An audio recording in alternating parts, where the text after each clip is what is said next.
Very good evening to one and all.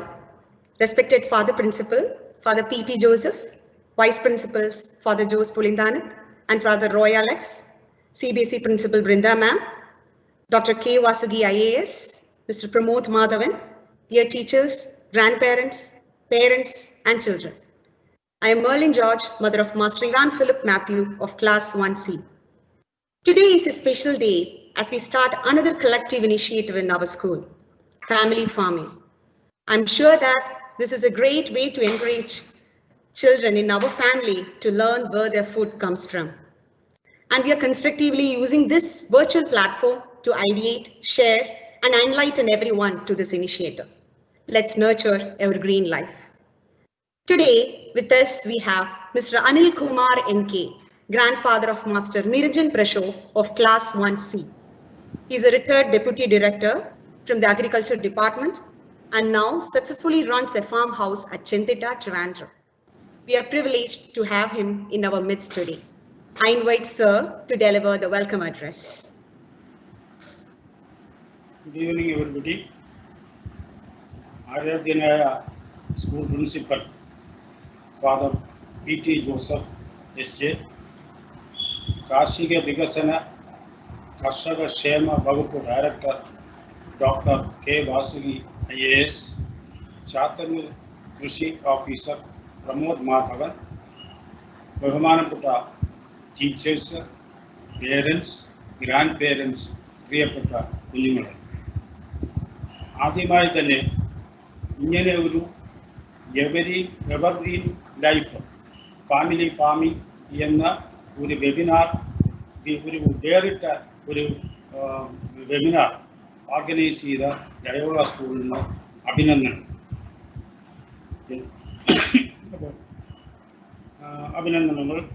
അർഹിക്കുന്നു. തീർച്ചയായും എൻ്റെ പ്രധാനമായ കർത്തവ്യം ഈ വെബിനാറിൽ ഭാഗഭാക്കാവുന്ന എല്ലാവരെയും സ്വാഗതം ചെയ്യുക എന്നുള്ളതാണ്. എല്ലാവരെയും ഞാൻ ഭാഗമായി ഈ വെബിനാറിലേക്ക് സ്വാഗതം ചെയ്യുന്നു. നമ്മുടെ ഇന്നത്തെ അവസ്ഥ കേരളത്തിലെ പ്രത്യേകിച്ച് ഈ ആധുനികവൽക്കരണത്തിൻ്റെയും നഗരവൽക്കരണത്തിൻ്റെയും ഭാഗമായി നമ്മുടെ തണ്ണീർത്തടങ്ങൾ പോലെയുള്ള പ്രകൃതി വിഭവങ്ങൾ നശിപ്പിച്ചുകൊണ്ടുള്ള പ്രവർത്തനങ്ങൾ തീർച്ചയായിട്ടും നമ്മുടെ വായുവിനെയും ജലത്തിനെയും മണ്ണിനെയും എല്ലാം മലിനമാക്കിക്കൊണ്ടിരിക്കുന്ന ഒരു കാലഘട്ടത്തിലൂടെയാണ് നമ്മൾ പോകുന്നത്. ഇതിനെല്ലാം ആക്കം കൂട്ടുന്ന ഒരു രീതിയാണ് ഇന്ന് രാസകൃഷി. രാസകൃഷി എന്ന് പറയുമ്പോൾ രാസ പദാർത്ഥങ്ങളുടെ അമിതമായ ഉപയോഗം മൂലം കൂടുതലും നമ്മുടെ മണ്ണ്, പ്രത്യേകിച്ച് കളനാശിനികളൊക്കെ ഉപയോഗിച്ച് ഇന്നത്തെ നില നോക്കിക്കഴിഞ്ഞാൽ വിളവ് വളരെയധികം കുറഞ്ഞു വരുന്ന ഒരു അവസ്ഥ പോലും റിപ്പോർട്ട് ചെയ്യുന്ന അവസ്ഥയിൽ മണ്ണ് തന്നെ നശിച്ചുകൊണ്ടിരിക്കുന്നു എന്നുള്ളതാണ് വാസ്തവം. അപ്പോൾ ഇതിൽ നിന്നും നമുക്ക് ഒരു മോചനം, ഇല്ലെങ്കിൽ ഇതിൽ നിന്നും വ്യത്യസ്തമായി ചിന്തിക്കേണ്ട കാലഘട്ടമായി എന്ന് വളരെയധികം ആശങ്കയോടുകൂടി തന്നെ നമുക്ക് സംസാരിക്കേണ്ടി വരും, പ്രവർത്തിക്കേണ്ടി വരും. അതിനാണ് രാസപദാർത്ഥങ്ങൾ ഒഴിവാക്കിക്കൊണ്ടുള്ള ഒരു ജൈവ കൃഷി രീതിയിലേക്ക് നമ്മൾ തിരിച്ചു പോകണം എന്ന് എല്ലാവരും അമിതമായി ആഗ്രഹിക്കുന്നുണ്ട് എന്നുള്ളതാണ് വസ്തുത. അപ്പം ഇതിലേക്ക് തീർച്ചയായിട്ടും നമ്മുടെ കലാലയങ്ങൾ, പ്രത്യേകിച്ച് സ്കൂളുകൾ, വീട്ടിലെ പേരൻസ്, ഇതിലെല്ലാം ചെറുപ്രായത്തിൽ തന്നെ തീർച്ചയായിട്ടും നമ്മുടെ കുഞ്ഞുങ്ങൾ ഇതിനെപ്പറ്റി അവബോധം സൃഷ്ടിക്കേണ്ടത് അത്യാവശ്യമായ ഒരു കാലഘട്ടമാണെന്ന് തോന്നുന്നു. സാധാരണഗതിയിൽ എന്താണ് നമ്മൾ കേൾക്കുക, കാണുക, പ്രവർത്തിക്കുക, ഈ മൂന്ന് കാര്യത്തിലും കൂടിയാണ് നമ്മൾ ഈ വിവരങ്ങൾ സ്വാംശീകരിച്ച് കാണുന്നത്. തീർച്ചയായിട്ടും പ്രവൃത്തിയിലൂടെ മാത്രമേ ഒരു സുസ്ഥിരമായ, ഒരു സ്ഥായിയായ അവബോധം നൽകാൻ സാധിക്കുള്ളൂ. അതുകൊണ്ട് തീർച്ചയായിട്ടും ഈ കലാലയങ്ങളിൽ വിദ്യാഭ്യാസ സ്ഥാപനങ്ങളായിരുന്നാലും നമ്മുടെ വീടുകളിലായിരുന്നാലും തീർച്ചയായിട്ടും പേരൻസും അധ്യാപകരും എല്ലാം ചെറുപ്രായത്തിൽ തന്നെ കുഞ്ഞുങ്ങളിൽ ഈ കാർഷിക അവബോധം, ജൈവ കാർഷിക അവബോധം അവരിൽ ഉളവാക്കിയെടുക്കുക എന്നൊരു പ്രധാന കാര്യമായിട്ട് നമ്മൾ കണക്കാക്കേണ്ടതുണ്ട്. ഈ അമിതമായ എന്തുകൊണ്ടാണ് ജൈവകൃഷി ജൈവകൃഷി നല്ലതാണെന്ന് പറയുന്നത്? ഈ വീടുകളിൽ കൃഷി ചെയ്യുന്നത് ഇപ്പോൾ വളരെയധികം പ്രോത്സാഹിപ്പിച്ചു കൊണ്ടുവരുന്നുണ്ട്. സർക്കാർ തലത്തിലായിരുന്നാലും മറ്റ് സമൂഹ മാധ്യമങ്ങളിലുമെല്ലാം വീടുകളിലെ കൃഷി, ഭാവി കൃഷിയായിരുന്നാലും ആ രീതിയിലുള്ള എല്ലാ കൃഷികളും തീർച്ചയായിട്ടും വളരെയധികം പ്രാധാന്യം നൽകിക്കൊണ്ട് നൽകിയിരിക്കുന്നത്. എന്തുകൊണ്ടാണ് ജൈവ കൃഷിയുടെ പ്രാധാന്യം, വീട്ടിലുണ്ടാകുന്ന ജൈവ ഉൽപ്പന്നങ്ങളുടെ ഗുണമെന്താണ്? തീർച്ചയായിട്ടും അവ വിഷരഹിതമാണ്, സ്വാദിഷ്ടമാണ്, വളരെയധികം രുചികരമാണ്. ഇതൊക്കെയാണ്. കൂടാതെ ഈ കുടുംബത്തിലെ നമ്മുടെ വെബിനാറിന്റെ സബ്ജക്റ്റ് തന്നെ ഫാമിലി ഫാമിംഗ് എന്നാണ്. കുടുംബത്തിലെ പേരൻസ് എല്ലാം കൂടി ചേർന്ന്, കുഞ്ഞുങ്ങൾ എല്ലാം കൂടെ ചേർന്നുകൊണ്ട് ഒരു കൃഷി രീതിയാണ്. അതിന് പരസ്പരം സഹകരണ മനോഭാവവും സഹായവും എല്ലാം വളർത്തിയെടുക്കാനായിട്ട് നമുക്ക് സാധിക്കുന്നതാണ്. തീർച്ചയായിട്ടും ഈ കൃഷി പരിശീലിക്കുന്നത് കൊണ്ട് നമ്മൾ സന്തുഷ്ടരാകും, സന്തോഷമുണ്ടാകും. വേറെ ഒരിടത്തും നിന്ന് നമുക്ക് ലഭിക്കാത്ത ഒരു സന്തോഷം ഈ കൃഷി നമ്മൾ പ്രാവർത്തികമാക്കുന്നത് കൊണ്ട്, കൃഷി ചെയ്യുന്നത് കൊണ്ട് തീർച്ചയായും ഉണ്ടാകും എന്നുള്ളതിനൊരു സംശയവുമില്ല. അപ്പോൾ തീർച്ചയായിട്ടും ഇങ്ങനെയുള്ള ഒരു സംരംഭം തീർച്ചയായിട്ടും ലയോള സ്കൂള് നമ്മൾ ഓർഗനൈസ് ചെയ്തത് വളരെയധികം ഇതിൻ്റെ പ്രത്യേകിച്ച് പ്രിൻസിപ്പലും parent teacher association mister Rakesh കുമാറും ഒക്കെ ഇതിന് വളരെയധികം അഭിനന്ദനം അറിയിക്കുന്നു. തീർച്ചയായിട്ടും ഇതിന് എന്നെ സംബന്ധിച്ചിടത്തോളം നിരഞ്ജൻ്റെ ഒരു ഗ്രാൻഡ് ഫാദർ എന്നുള്ള നിലയ്ക്ക് എന്നെ ഈ പരിപാടിയിൽ ക്ഷണിച്ചതിൽ വളരെയധികം നന്ദിയുണ്ട്, കൃതജ്ഞതയുണ്ട്. ഇതെല്ലാം സ്മരിച്ചുകൊണ്ട് തന്നെ നിങ്ങൾക്ക് എല്ലാവർക്കും ഒരിക്കൽ കൂടി സ്വാഗതം ആശംസിച്ചുകൊണ്ട് നിർത്തുന്നു. നന്ദി, നമസ്കാരം.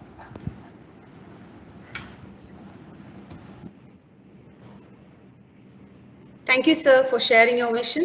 May I now request our Father Principal to address the session. Dear students, parents, teachers, at the beginning of June,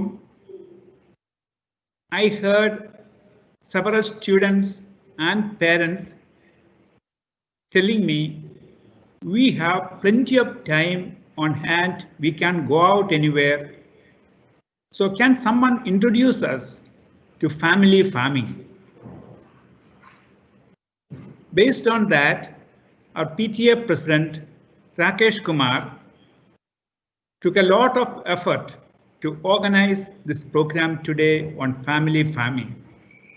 I'm really thankful to Dr. K. Vasugi IAS, former District Collector of Trivandrum, and she needs no introduction, for agreeing to give the inaugural address today.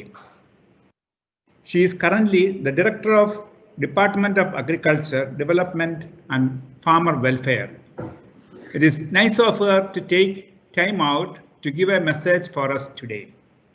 I am extremely thankful to the speaker of the day, Mr. Pramod Madhavan, for coming out to the school to give this talk today. Mr. Pramod Madhavan did his BSc in Agriculture, joined the Department of Agriculture as officer in 2004.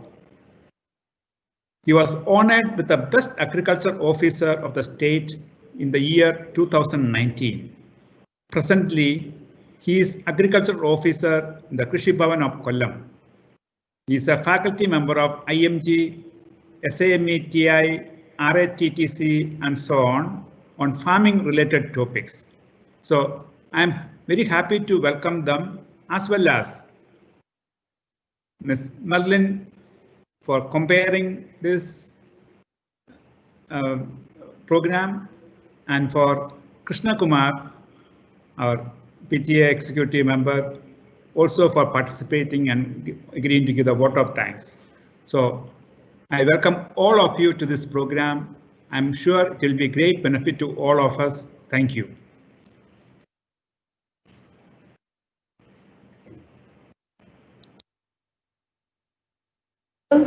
Father Shri P.T. Joseph, my dear children, teachers, parents and grandparents.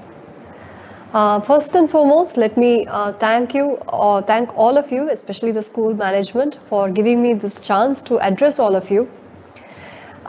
Today I'm going to talk about why farming is important, especially under the circumstances where we are all facing the wrath of climate change. Even the current pandemic, I know there are many reasons they attribute for the pandemic, but there is also a possibility that we cannot rule out.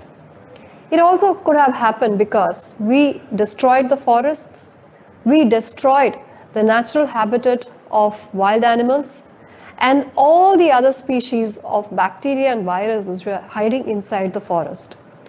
So some scientists and experts have been arguing that these viruses have been hiding in very dense ecosystem of the forest, and once man destroyed it, it just came out from its hiding place. So moreover, I mean, they say that when climate change happens and ice, Arctic ice and all these Antarctic ice, everything melts, all these polar ice caps melt. What can happen is prehistoric viruses and bacteria, which humans have never been exposed to, probably only dinosaurs were exposed to, they can come out and cause diseases. It is not just about viruses and bacteria. I can go on talking about climate change and how it affects us, but let me just say a few more examples and move on to say what we can do about it.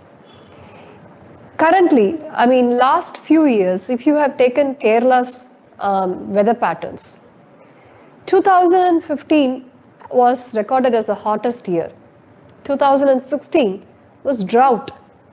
2017, Oki, a freak cyclone as it is called, hit us. I was collected at that time and we lost 400 lives. And again, 2018, we got the August 2018 floods, the kind that Kerala had never witnessed. So every year, the nature of the disaster changes, but then some or the other disaster keeps hitting us. And finally, in 2019, we now have the virus. So evidence is just staring at us. It is just staring at us, but then we are shutting our eyes to the fact that no, climate change is not happening, or it's not our problem. It is every one of our problem.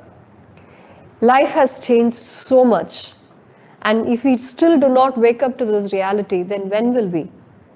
So my dear children, for generations together, we have done mistakes as humanity. They say to err is human. Yes, it is true. We are bound to make mistakes. We are not perfect beings, which is okay. But to not learn from our mistakes, now that is a sin. That is just not acceptable. So as children, I feel it's not fair though, for the mistakes that so many people did, we, especially my children and you, when you grow up, when you're growing up already, my children are also missing classes, they are missing school, they are missing a normal life.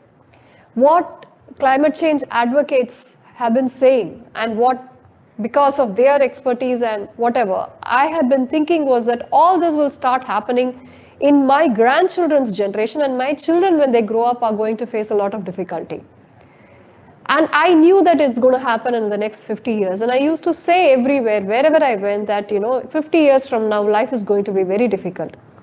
But never in my dreams did I imagine that it'll happen in my own lifetime and my own generation. And my own children, when they are children, will be experiencing all this. But what was expected to happen 50 years later is happening right now. Again, if we don't wake up right now, when will we? So what can we do? Now, if you see, as children, whether it is you or me when I was a child, we've always been taught to dream to become a doctor, an engineer, or a CA, or or an IAS officer, right? Because that's what gives us social recognition. That's what gives us good salary. That's what gives us a comfortable life in a city. And we think that living in a city is a really great thing, amidst the pollution and the noise and everything, but still living in a city is a great thing. So this is what we think, right? I mean, this is what we've been oriented to. That's how we grew up. I grew up like that. So, but now I feel at this point of time, at the time when we are hit by something that we never were ready for, and when all our lives have changed, I think it is also time to change our dreams, to redefine our dreams, to Start envisioning what we want in life. Is it a rat race that we are going to run like everybody else on this planet? Or are we going to spend more time with nature? Never in our childhood we are taught to dream of becoming a farmer. We always feel that, especially in the last couple of generations, we've been, somehow oriented that, farming is a very lowly job. And it's not a very, attractive or a glamorous job. So nobody wants to go in the sun and get their hands dirty. But let me tell you, going in the sun, getting your hands dirty with the soil, sun, soil, plants, trees, all of them are part of nature. We are not separate from them. Are we not part of nature? Don't you think this human body is made up of the same 5 elements that constitute nature? We are as much part of nature as nature is part of us. But we have forgotten this. So we try to insulate ourselves in air-conditioned rooms and artificial lighting, and we call that this is life. No, this is not life. That is why we get lifestyle diseases, because it is this kind of a lifestyle, sitting in air-conditioned rooms, traveling in air-conditioned cars, not exposed to sunlight, not exposed to dirt or mud or soil, not exposed to plants, trees or fresh air, exposed to pollution all the time. We call this a new and wonderful lifestyle, but this lifestyle is causing us diseases, and we call it lifestyle diseases. Then I wonder, then why do we have to live that lifestyle in the first place if it is causing us diseases? So the very lifestyle that we lead is also causing us diseases. And when I say diseases, it's not just diabetes or hypertension or cancer, but also a lot of mental diseases, whether it is depression or suicides, drug addiction, alcohol addiction, so many problems. Why it is happening? We say that there are nutritional deficiencies that can cause diseases. But I always believe that it is because of deficiency in nature that we are developing all this kind of diseases. Just keep increasing your dose of nature in your everyday life and see what it can do to you and how your diseases just melt away. Now they are calling it by the name hortitherapy. That when we spend time with plants and trees, because they are all part of nature, it heals us. And now scientists are also talking about nature therapy. So whenever somebody is having a very debilitating disease, doctors are advising them to go and spend time with nature so that, it gives them a good atmosphere to heal themselves.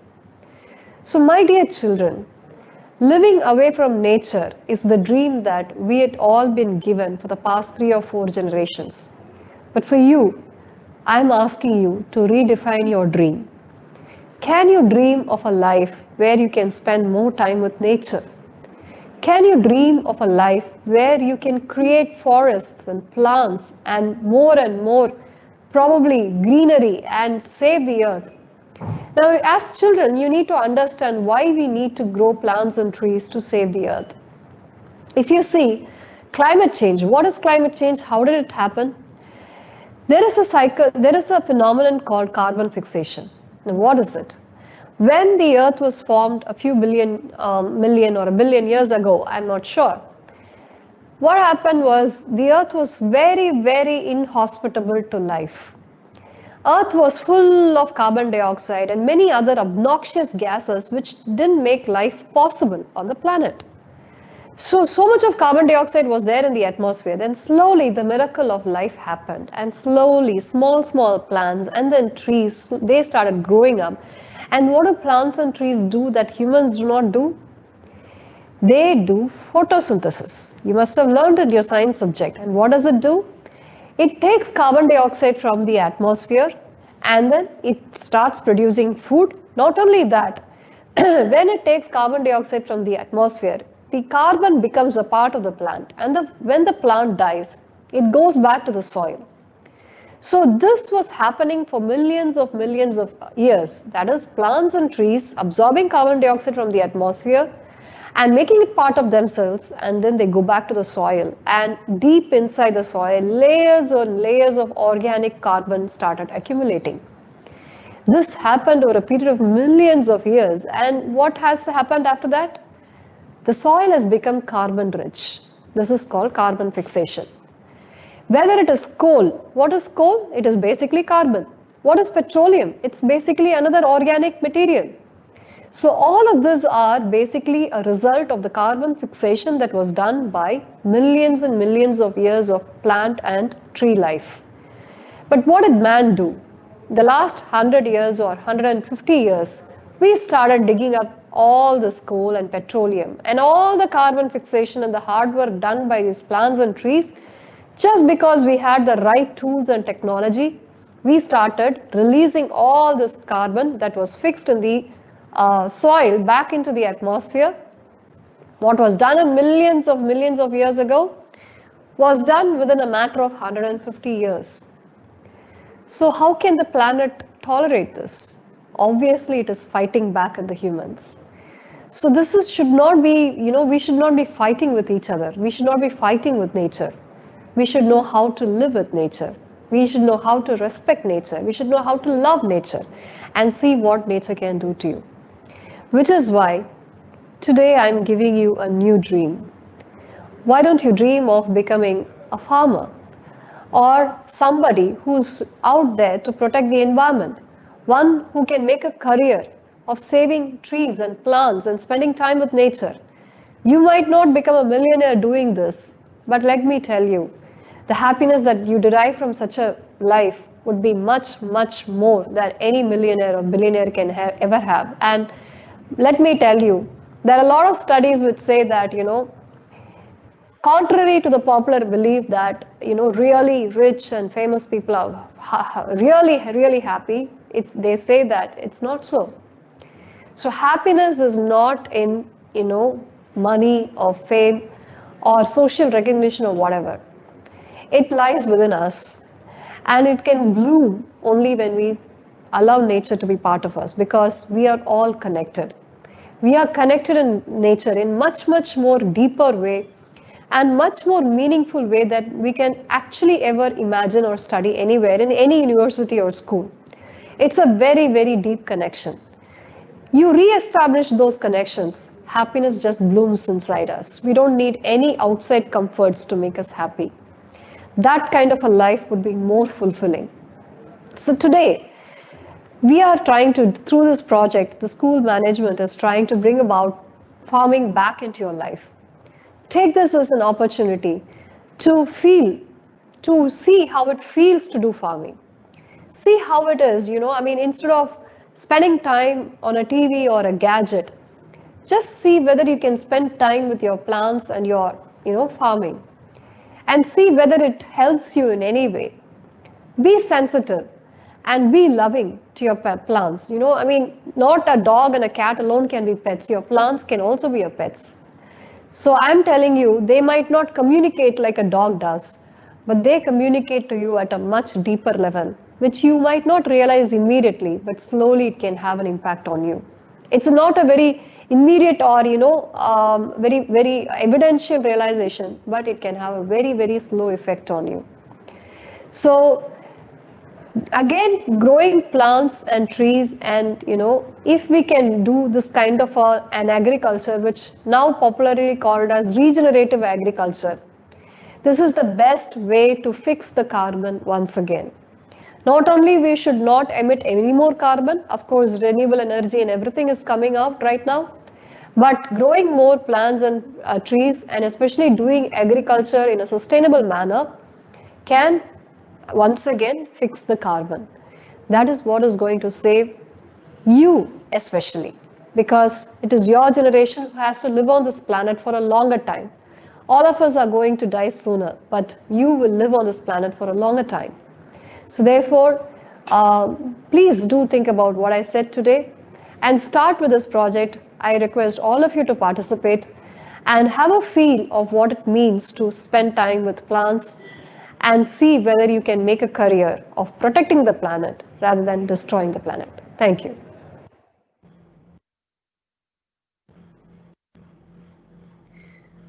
That was an electrifying message by Masuki ma'am.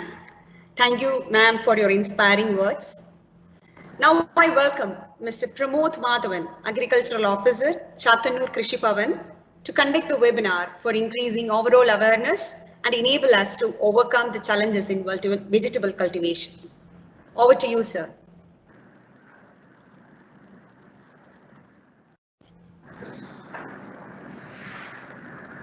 എല്ലാവർക്കും നമസ്കാരം.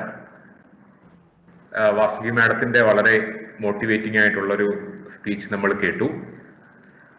അതിന്റെ ആ ഊർജം ഉൾക്കൊണ്ടുകൊണ്ട് നമ്മുടെ ഓരോ വീടുകളിലും madam പറഞ്ഞ ആ ഒരു നമുക്ക് തന്നെ പ്രകൃതിയുമായിട്ട് ഇണങ്ങിച്ചേർന്നുകൊണ്ട് നമ്മളുടെ ആവശ്യത്തിന്, നമ്മളുടെ കുടുംബ ആവശ്യങ്ങൾക്കായിട്ടുള്ള പച്ചക്കറികളും പഴങ്ങളും മറ്റ് ഭക്ഷണ സാധനങ്ങളും എങ്ങനെ ഉണ്ടാക്കാം എന്നുള്ളതിനെ കുറിച്ച് ഒരു 40 മിനിറ്റ് നേരം നിങ്ങളോട് സംസാരിക്കുക എന്നുള്ളതാണ് എന്നിൽ നിക്ഷിപ്തമായ കർത്തവ്യം. അപ്പൊ നമുക്ക് ഒരു ദിവസം ഒരു പ്രായപൂർത്തിയായ ഒരാൾ 2000 കലോറി ഊർജം കിട്ടത്തക്ക രീതിയിലുള്ള ഭക്ഷണം കഴിക്കണമെന്നാണ് Indian council of medical research പറയുന്നത്. അതിന്റെ അടിസ്ഥാനത്തിൽ നമ്മളൊരു ഫുഡ് പ്ലേറ്റ് ഡിസൈൻ ചെയ്തിട്ടുണ്ട്. നമ്മുടെ ഓരോ വ്യക്തിയും അവരുടെ പരിപൂർണ ആരോഗ്യം ലഭിക്കുന്നതിന് വേണ്ടി കഴിക്കേണ്ട ഭക്ഷണ സാധനങ്ങളുടെ ഒരു പ്ലേറ്റ് നമ്മൾ ഡിസൈൻ ചെയ്തിട്ടുണ്ട്. അപ്പൊ അത് പ്രകാരം പറയുന്നത് ഒരാൾ ഒരു ദിവസം ഏതാണ്ട് 270 ഗ്രാം ധാന്യങ്ങൾ, അത് തന്നെ മില്ലറ്റ്സ് എന്ന് പറയുന്ന ചെറുധാന്യങ്ങൾ അടക്കമുള്ള ധാന്യങ്ങൾ കഴിച്ചിരിക്കണം. 300 മില്ലി ലിറ്റർ പാല്, ഗുണമേന്മയുള്ള കഴിയുമെങ്കിൽ നാടൻ പശുവിന്റെ A2 മിൽക്ക് എന്ന് പറയുന്ന വിഭാഗത്തിൽപ്പെടുന്ന പാല് കഴിക്കുന്നത് നല്ലതാണ്. പൾസസ്, നമുക്ക് പ്രോട്ടീൻ, നമ്മുടെ മസിൽസിന് ആവശ്യമായിട്ടുള്ള പ്രോട്ടീൻ ലഭിക്കുന്നതിന് വേണ്ടി ഒരു 90 ഗ്രാം പയറുവർഗ്ഗങ്ങൾ നമ്മൾ കഴിക്കണമെന്ന് പറയുന്നു. 300 ഗ്രാമോളം പച്ചക്കറികൾ ഒരു പ്രായപൂർത്തിയായ ഒരാൾ കഴിച്ചിരിക്കണമെന്ന് പറയുന്നു. 100 ഗ്രാം പഴങ്ങൾ കഴിച്ചിരിക്കണമെന്ന് പറയുന്നു. 20 ഗ്രാം നട്ട്സ് അല്ലെങ്കിൽ പരിപ്പ്, അണ്ടിപ്പരിപ്പ് പോലെയുള്ള അല്ലെങ്കിൽ നിലക്കടല പോലെയുള്ള ഭക്ഷണങ്ങൾ കഴിച്ചിരിക്കണമെന്ന് പറയുന്നു. പിന്നെ ഒരു 27-30 ഗ്രാമോളം ഓയിൽ ആൻഡ് ഫാറ്റ്സ് വിഭാഗത്തിൽപ്പെട്ട ഭക്ഷണങ്ങളും കഴിക്കണം. അപ്പൊ ഇത്തരത്തിലൊരു സന്തുലിതമായ ഭക്ഷണം കഴിക്കുന്ന ഒരാൾക്ക് ശരിയായ വ്യായാമവും മറ്റ് ചെറിയ വ്യായാമ മുറകളോടുകൂടി നമുക്ക് വളരെ സുഖകരമായ അല്ലെങ്കിൽ വളരെ മനോഹരമായ ഒരു ജീവിതം നയിക്കാൻ കഴിയുമെന്നാണ് പറയുന്നത്. അപ്പൊ ഇത് ഒരു 5 പേരുള്ള അല്ലെങ്കിൽ 4 പേര് 5 പേരുള്ള ഒരു വീട്ടില് ഇത്തരത്തിൽ ഞാൻ ഈ പറഞ്ഞ രീതിയിലുള്ള ഒരു ഫുഡ് പ്ലേറ്റ് വെച്ച് നോക്കുകയാണെങ്കിൽ 5 പേരടങ്ങുന്ന ഒരു വീടിന് ഒരു ദിവസം ഏതാണ്ട് 1.5 കിലോഗ്രാമോളം പച്ചക്കറികൾ നമ്മൾ കഴിക്കേണ്ടതുണ്ട്. അപ്പൊ പച്ചക്കറികൾ എന്ന് പറയുമ്പം അതിൽ തന്നെയുണ്ട് പച്ചയ്ക്ക് കഴിക്കേണ്ടതാണെന്ന് ഒരു വിവക്ഷ അതിനകത്തുണ്ട്. അത് പാകം ചെയ്തും കഴിക്കാം, അത് പഴങ്ങളായിട്ടും കഴിക്കാം. തക്കാളി പോലെയുള്ള പച്ചക്കറികളെ നമുക്ക് പഴമാണോ പച്ചക്കറിയാണോ എന്നുള്ള വിവേചനം കൂടാതെ തന്നെ കഴിക്കാവുന്ന ഒന്നാണ്. അപ്പൊ ഇങ്ങനെ നമ്മൾ ഈ രീതിയിലുള്ള ഒരു ഭക്ഷണക്രമവും ഒരു ജീവിത രീതിയും നമ്മൾ പിന്തുടരുകയാണെങ്കിൽ ഈ ഡയബറ്റിക് ക്യാപിറ്റൽ ഓഫ് ഇന്ത്യ എന്ന ഒരു മോശം വിളിപ്പേരുള്ള കേരളത്തെ വരുന്ന ദശകങ്ങളിൽ ഒരുപക്ഷെ നമുക്ക് കേരളത്തിലെ ഏറ്റവും ഹെൽത്തിയസ്റ്റ് ആയിട്ടുള്ള ഒരു സംസ്ഥാനമാക്കി മാറ്റിയെടുക്കാനായിട്ട് സാധിക്കും. അപ്പൊ ഇന്ന് ഈ വൈകുന്നേരം നമ്മൾ ഈ ചെലവഴിക്കുന്ന നിമിഷങ്ങൾ എനിക്ക് തോന്നുന്നത് ഏതാണ്ട് നമ്മൾ ഈ രീതിയിൽ ഇന്ന് നമ്മൾ ക്ലാസ്സിൽ പറയുന്ന തരത്തിലുള്ള ഒരു ഫോളോ അപ്പ് ആക്ഷൻ വരികയാണെന്നുണ്ടെങ്കിൽ ഏതാണ്ട് ഒരു 3 കോടി രൂപയുടെ ഒരു പദ്ധതിക്കാണ് നമ്മൾ ഇന്ന് രൂപം കൊടുക്കുന്നതെന്ന് പറയാം. കാരണം ഞാൻ ഈ പറഞ്ഞ രീതിയിലുള്ള ഭക്ഷണം കഴിക്കുകയാണെങ്കിൽ ഒരു കുടുംബത്തിന് ഒരു കൊല്ലം വരുന്ന ചെലവെന്ന് പറയുന്നത്, ഈ പച്ചക്കറി പഴവർഗ്ഗങ്ങൾക്ക് വേണ്ടി വരുന്ന ചെലവെന്ന് പറയുന്നത് ഏതാണ്ട് 18,000 രൂപയാണ്. അപ്പൊ ഇന്ന് ഇത് ഈ ക്ലാസ് കേട്ടുകൊണ്ടിരിക്കുന്ന 1600 കുടുംബങ്ങൾ ഇതിൽ നിന്നും ഊർജം ഉൾക്കൊണ്ടുകൊണ്ട് അവരുടെ കൈകൾ മണ്ണിലും കൃഷിയിലേക്കും അവരുടെ മനസ്സും ചിന്തയും എല്ലാം കൃഷിയിലേക്ക് കുറച്ചു നേരമെങ്കിലും ഒരു ദിവസം ചാനലൈസ് ചെയ്യാൻ പറ്റുകയാണെങ്കിൽ ഈ 1600 കുടുംബങ്ങളിലായിട്ട് നമുക്ക് സേവ് ചെയ്യാൻ സാധിക്കുന്നത് ചെറിയ തുകയൊന്നുമല്ല, ഏതാണ്ട് 3 കോടി രൂപയാണ്. അപ്പം 3 കോടി രൂപ നമ്മുടെ ഈ കുടുംബങ്ങളിൽ സേവ് ചെയ്യുന്നതിന് വേണ്ടിയിട്ടുള്ള 40 മിനിറ്റുകളാണ് നമ്മൾ ഇനി ചെലവഴിക്കാൻ പോകുന്നത്. അപ്പൊ ഇതിന്റെ വിശദാംശങ്ങളിലേക്ക് നമുക്ക് വരാം. ഇവിടെ നമ്മൾ ഫാമിലി ഫാമിംഗ് എന്ന് പറയുന്ന ഒരു കൺസെപ്റ്റ് ആണ് അവതരിപ്പിക്കുന്നത്. ഒരു കുടുംബത്തിലെ എല്ലാവരും തന്നെ കൂടുമ്പോൾ ഇമ്പമുള്ളത് എന്ന് പറയാറുണ്ട് ചിലർ, കുടുംബം എന്നുള്ളതിനെ. അപ്പൊ ഒരു കുടുംബത്തിന്റെ മുഴുവൻ ശ്രദ്ധയും അവരുടെ സന്തുലിതമായ വളർച്ചയ്ക്കും ആരോഗ്യത്തിനും വേണ്ടിയുള്ള പഴങ്ങളും പച്ചക്കറികളും മറ്റു ഭക്ഷണ വസ്തുക്കളും ഉണ്ടാക്കുന്ന ഒരു അവസ്ഥയിലേക്ക് നമ്മുടെ എല്ലാ കുടുംബങ്ങൾ എത്തിച്ചേരണം എന്നുള്ളതാണ് ഈ ക്ലാസിന്റെ ഒരു മുന്നോട്ട് വെക്കുന്ന ഒരു സന്ദേശം. അപ്പൊ നമ്മുടെ ക്ലാസ് ആരംഭിക്കുകയാണ്.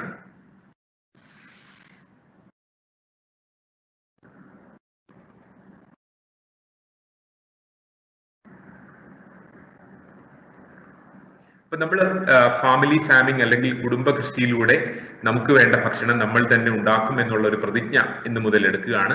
അപ്പൊ നമ്മുടെ മുദ്രാവാക്യം, നമ്മുടെ സ്ലോഗൻ എന്ന് പറയുന്നത് മൈ ഹോം ഗ്രീൻ ഹോം എന്നുള്ളതായിരിക്കണം. എന്റെ വീട് ഹരിത വീട് എന്ന് പറയുന്ന ഒരു സ്ലോഗനാണ് ഇന്നത്തെ ഈ ക്ലാസ് മുന്നോട്ട് വയ്ക്കുന്നത്. അപ്പോൾ ലോക പ്രശസ്ത സാഹിത്യകാരൻ പോളോ കൊയ്ലോ പറഞ്ഞൊരു കാര്യം ഈ സമയത്ത് നമ്മൾ ഓർക്കേണ്ടതുണ്ട്. When you want something, all the universe conspires in helping to achieve it എന്ന് പറയുന്ന വളരെ പ്രശസ്തമായ ഒരു വാചകമാണ്. നമ്മൾ എന്തെങ്കിലും നേടാൻ ആഗ്രഹിക്കുന്നുണ്ടെങ്കിൽ ഈ പ്രപഞ്ചം മുഴുവൻ അതിനായി നമുക്ക് വേണ്ട ഒത്താശകൾ ചെയ്യും എന്ന് പറയുന്ന അപ്പം ചിലർ വിചാരിക്കും ഞാൻ ഒരിക്കൽ കൃഷിയിൽ കൈവച്ചതാണ്, അത് ഞാൻ ഉദ്ദേശിക്കുന്ന ഫലങ്ങൾ എനിക്ക് തന്നില്ല, അപ്പൊ എനിക്ക് പറ്റിയൊരു ജോലിയല്ല അത് എന്ന് പറഞ്ഞ് ഒരു പക്ഷെ പലരും ഇത് ഇടയ്ക്ക് വെച്ച് ഇതിൽ നിന്ന് വിട്ടുപോകുന്നുണ്ടാവും. അത് ആ സമയത്തൊക്കെ നമ്മൾ ഈ വാചകം ഓർക്കുക. നമ്മൾ എന്തെങ്കിലും കാര്യം നേടണമെന്ന് നമ്മൾ അദമ്യമായി ആഗ്രഹിക്കുകയാണെങ്കിൽ തീർച്ചയായിട്ടും അതിനുള്ള എല്ലാ ഒത്താശകളും പ്രകൃതി, ഈ പ്രപഞ്ചം തന്നെ നമുക്ക് ചെയ്തു തരുമെന്നുള്ള ഒരു സന്ദേശമാണത്. അപ്പോൾ ഒരു കുടുംബത്തിൽ പലരും പല തരക്കാരായിരിക്കും, എല്ലാവർക്കും ഒരുപോലെ സമയം ഉണ്ടാവണം എന്നില്ല. അപ്പൊ ഒരാൾക്ക് സമയമില്ലെങ്കിൽ ആ സ്ഥാനത്ത് മറ്റേയാൾ ആ കൃഷിയുടെ കാര്യങ്ങളൊക്കെ നോക്കുന്ന തരത്തിലുള്ള ഒരു ഹാർമോണിയസ് ആയിട്ടുള്ള ഒരു കോർഡിനേഷൻ ഒരു കുടുംബത്തിൽ ഉണ്ടെങ്കിൽ നമുക്ക് എല്ലാവർക്കും, ഞാൻ ഈ നേരത്തെ പറഞ്ഞ പോലെ ഒരാൾക്ക് 2000 കലോറി ഊർജം കിട്ടത്തക്ക രീതിയിലുള്ള ഭക്ഷണ സാധനങ്ങൾ നമ്മളുടെ വീട്ടിൽ തന്നെ ഉൽപ്പാദിപ്പിക്കാൻ സാധിക്കും. അപ്പൊ ഈ ചിത്രത്തിൽ, ഈ സ്ലൈഡിൽ കാണുന്നത് ഒരു ചെറിയ വീട്ടിലെ ഒരു പോഷകത്തോട്ടമാണ്. അപ്പം അവരുടെ സ്ഥല പരിമിതിക്കുള്ളിൽ നിന്നുകൊണ്ട് വളരെ ചുരുങ്ങിയ ഒരു സ്ഥലത്ത് അവർക്ക് ആവശ്യമായിട്ടുള്ള ലീഫി വെജിറ്റബിൾസും മറ്റ് പച്ചക്കറികളൊക്കെ വളർത്തിയിരിക്കുന്നതിന്റെ ഒരു ചെറിയ ചിത്രമാണ് ഈ കാണുന്നത്. ഇത് മറ്റൊരു സ്ലൈഡാണ്. ഒരു കുടുംബത്തിൽ കുറച്ചും കൂടി പ്ലാൻഡ് ആയിട്ട് അവരുടെ ചോയ്സസ് അനുസരിച്ച്, ഇപ്പൊ ചിലർക്ക് സലാഡ്സ് ആയിരിക്കും കൂടുതൽ ഇഷ്ടം, മറ്റു ചിലർക്ക് ട്യൂബർ വിഭാഗത്തിൽപ്പെട്ടതായിരിക്കും, ചിലർക്ക് ലീഫി വെജിറ്റബിൾസ് ആയിരിക്കും. അപ്പൊ അത്തരത്തില് നമ്മളുടെ ഓരോ കുടുംബത്തിന്റെയും ചോയ്സസ് അനുസരിച്ച്, നമ്മുടെ സ്ഥല ലഭ്യത അനുസരിച്ച് നമുക്ക് നമ്മളുടേതായ ലേഔട്ടുകൾ ഉണ്ടാക്കാം. ഇത് വീടിന്റെ മുൻവശം ഫുഡ്സ്കേപ്പിംഗ് എന്ന് പറയുന്ന രീതിയിൽ അവർ ചിട്ടപ്പെടുത്തിയിരിക്കുകയാണ്. നമ്മൾ സാധാരണ ലാൻഡ്സ്കേപ്പിംഗ് എന്ന് പറഞ്ഞ് ധാരാളം പണം ചെലവഴിക്കാറുണ്ട്. അവിടെ പുൽത്തകിടി വെച്ച് പിടിപ്പിക്കുക, പനകൾ വെച്ച് പിടിപ്പിക്കുക. അപ്പൊ അതൊക്കെ നമുക്ക് അലങ്കാരം അല്ലെങ്കിൽ ആനന്ദം തരുന്നു എന്നുള്ളത് ശരി തന്നെയാണ്. പക്ഷെ അതോടൊപ്പം നമുക്ക് ആഹാരവും കൂടി കിട്ടുന്ന തരത്തിൽ നമ്മളുടെ ഈ കണ്ണായ സ്ഥലങ്ങൾ, ഏറ്റവും കൂടുതൽ സൂര്യപ്രകാശം പതിക്കുന്ന ഇത്തരം സ്ഥലങ്ങളെ നമ്മൾക്ക് എങ്ങനെ മാറ്റിയെടുക്കാം, ലാൻഡ്സ്കേപ്പിംഗിൽ നിന്നും എങ്ങനെ ഫുഡ്സ്കേപ്പിംഗിലേക്ക് കൊണ്ടുവരാം എന്നുള്ള ഒരു ചിന്ത നമുക്ക് എല്ലാവർക്കും ഉണ്ടാവണം. ഇത് ഒരു കുടുംബത്തിന്റെ ചെറിയൊരു ബാൽക്കണിയാണ്. അവർക്ക് ഫ്ലാറ്റിൽ താമസിക്കുന്ന ആൾക്കാർക്ക് ഒരുപക്ഷെ ഈ പറയുന്നോണം പൂമുഖങ്ങളോ പിന്നാമ്പുറങ്ങളോ കൃഷിക്ക് വേണ്ടി ഇല്ലെങ്കിൽ അവർക്ക് പരിമിതമായിട്ടുള്ള ബാൽക്കണികൾ പോലും ഇന്ന് ലഭ്യമായിട്ടുള്ള നിരവധി സംവിധാനങ്ങളുടെ സഹായത്തോടു കൂടി ഈ പച്ചക്കറി കൃഷിക്ക് വേണ്ടി ഉപയോഗിക്കാൻ സാധിക്കും എന്നുള്ളൊരു സ്ലൈഡാണ് ഇവിടെ. ഈ സ്ലൈഡ്സിലൊക്കെ നോക്കിക്കഴിഞ്ഞാൽ പരിമിതമായ സ്ഥലത്ത് വളരെ ചിട്ടയായ രീതിയിൽ പച്ചക്കറികൾ വളർത്തിയിരിക്കുന്നത് കാണാൻ സാധിക്കും. അപ്പോ നമുക്ക് എല്ലാ വീടുകളിലും ഏതാണ്ട് എല്ലാ ദിവസവും തന്നെ വേണ്ട ചില പച്ചക്കറികളാണ് തക്കാളി. അത് പച്ചയ്ക്കും നമുക്ക് ഉപയോഗിക്കാം, പഴുത്തും ഉപയോഗിക്കാം. ശീതകാല പച്ചക്കറികൾ എന്ന് നമ്മൾ വിളിക്കുന്ന cabbage, cauliflower, carrot, beetroot, broccoli. അപ്പൊ അങ്ങനെയുള്ള പച്ചക്കറികൾ ഇന്ന് കേരളത്തില് പുതിയ വെറൈറ്റികൾ, നമ്മളുടെ സമതല പ്രദേശങ്ങളിലും നന്നായി വിളയുന്ന വെറൈറ്റികൾ നമ്മുടെ ഗവേഷകർ കണ്ടുപിടിച്ചിട്ടുണ്ട്. വഴുതന നമുക്ക് നിത്യവും വേണ്ട ഒരു പച്ചക്കറിയാണ്. മുളക് വേണ്ടാത്ത ഒരു ദിവസവും നമുക്ക് ഉണ്ടാവില്ല. അപ്പൊ നമ്മുടെ എല്ലാ വീടുകളിലും നിത്യേന വേണ്ട പച്ചക്കറിയാണ് മുളക്. അത് അലങ്കാരത്തിനും നമ്മളെ സഹായിക്കുന്നുണ്ട്. ഇപ്പം പല ഇനം മുളക് നമ്മൾ വളരെ ചിട്ടയായിട്ട് വളർത്തുകയാണെങ്കിൽ അത് നമ്മളുടെ ആഹാര ആവശ്യങ്ങൾക്കൊപ്പം തന്നെ അത് കണ്ണിന് ഇമ്പം പകരുന്ന അലങ്കാര ചെടികളായിട്ട് നമുക്ക് ഉപയോഗിക്കാം. ഇപ്പൊ തണ്ണിമത്തൻ കൃഷി വേണമെങ്കിൽ തുടങ്ങാൻ പറ്റിയ സമയമാണ് കേരളത്തിൽ. അപ്പൊ ചുരുങ്ങിയ സ്ഥലത്ത് പടർത്തി വളർത്താൻ സൗകര്യം കുറവാണെങ്കിൽ അതിനെ കുത്തനെ പടർത്തി തണ്ണിമത്തൻ കൃഷി ചെയ്യുന്ന രീതികൾ ഇപ്പോൾ ഡെവലപ്പ് ചെയ്തിട്ടുണ്ട്. നമുക്ക് നമ്മുടെ ശരീരത്തിന് ഏറ്റവും ഗുണം ചെയ്യുന്ന ഒരു പഴമാണ് പപ്പായ. അപ്പൊ അത് നമ്മളുടെ ഒന്നോ രണ്ടോ ചെടികൾ നമ്മളുടെ പിന്നാമ്പുറങ്ങളിലോ പൂമുഖത്തോ അത് പുതിയ ഇനം റെഡ് ലേഡി, സിൻഡ, WS46 എന്നൊക്കെ പറഞ്ഞ ഇനങ്ങൾ അത്യുൽപാദന ശേഷിയുള്ളതും ഷെൽഫ് ലൈഫ് കൂടിയതുമായിട്ടുള്ള ഇനങ്ങൾ നമ്മൾ ഉരുത്തിരിച്ചെടുത്തിട്ടുണ്ട്. അത് നമുക്ക് നമ്മുടെ പോഷകത്തോട്ടത്തിന്റെ ഭാഗമാക്കാം. അതുപോലെ സ്ഥലപരിമിതി മറികടന്നുകൊണ്ട് നമുക്ക് മുന്തിയ ഇനം മാവിനങ്ങൾ നമുക്ക് കൃഷി ചെയ്യുന്ന രീതികൾ ഇപ്പോൾ ഡെവലപ്പ് ചെയ്തിട്ടുണ്ട്.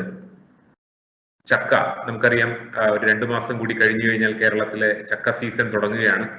അപ്പോ വളരെ ചെറിയ പ്രായത്തിൽ തന്നെ കായ്ച്ച് നമുക്ക് തറയിൽ നിന്നുകൊണ്ട് തന്നെ വിളവെടുത്ത് ഉപയോഗിക്കാവുന്ന പ്ലാവിനങ്ങൾ ഇപ്പോ പ്രചാരത്തിൽ വന്നിട്ടുണ്ട്.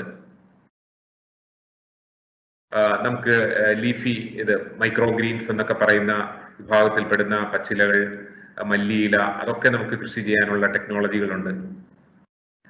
അപ്പൊ ഇങ്ങനെ സ്ഥലപരിമിതിയെ മറികടക്കുന്നതിനും നമ്മുടെ ഓരോ പ്രാദേശിക സാഹചര്യങ്ങൾക്കും അനുസൃതമായിട്ട് കൃഷി ചെയ്യാനുള്ള ഒരുപാട് സാങ്കേതിക വിദ്യകൾ ഇന്ന് നമ്മുടെ ഗവേഷകര് കണ്ടുപിടിച്ചിട്ടുണ്ട്. സലാഡ് വെള്ളരി, ദിവസവും നമ്മുടെ ഭക്ഷണത്തിൽ ഉൾപ്പെടുത്തേണ്ട മറ്റൊരു പച്ചക്കറിയാണ് വെള്ളരി. നമ്മുടെ ബോഡിയെ ഹൈഡ്രേറ്റ് ചെയ്യാനും നമ്മുടെ മൊത്തത്തിൽ ഒരു ഉന്മേഷം ലഭിക്കുന്നതിനൊക്കെ സഹായിക്കുന്ന വെള്ളരി വർഗ വിളകൾ, ഇതൊക്കെ നമുക്ക് കൃഷി ചെയ്യാൻ സാധിക്കും. പക്ഷെ നമുക്ക് എന്താണ് വേണ്ടത്? ഇത് കൃഷി ചെയ്യാനായിട്ട് ഇതൊരു വലിയ റോക്കറ്റ് സയൻസ് ഒന്നുമല്ല. നമ്മുടെ പൂർവികർ, നമ്മുടെ എല്ലാവരുടെയും പൂർവികർ, വാസുകി മാഡം നമ്മളോട് പങ്കുവച്ചതുപോലെ ഒരു കാലത്ത് പ്രകൃതിയുമായിട്ട് ഇണങ്ങി ജീവിച്ചവരായിരുന്നു.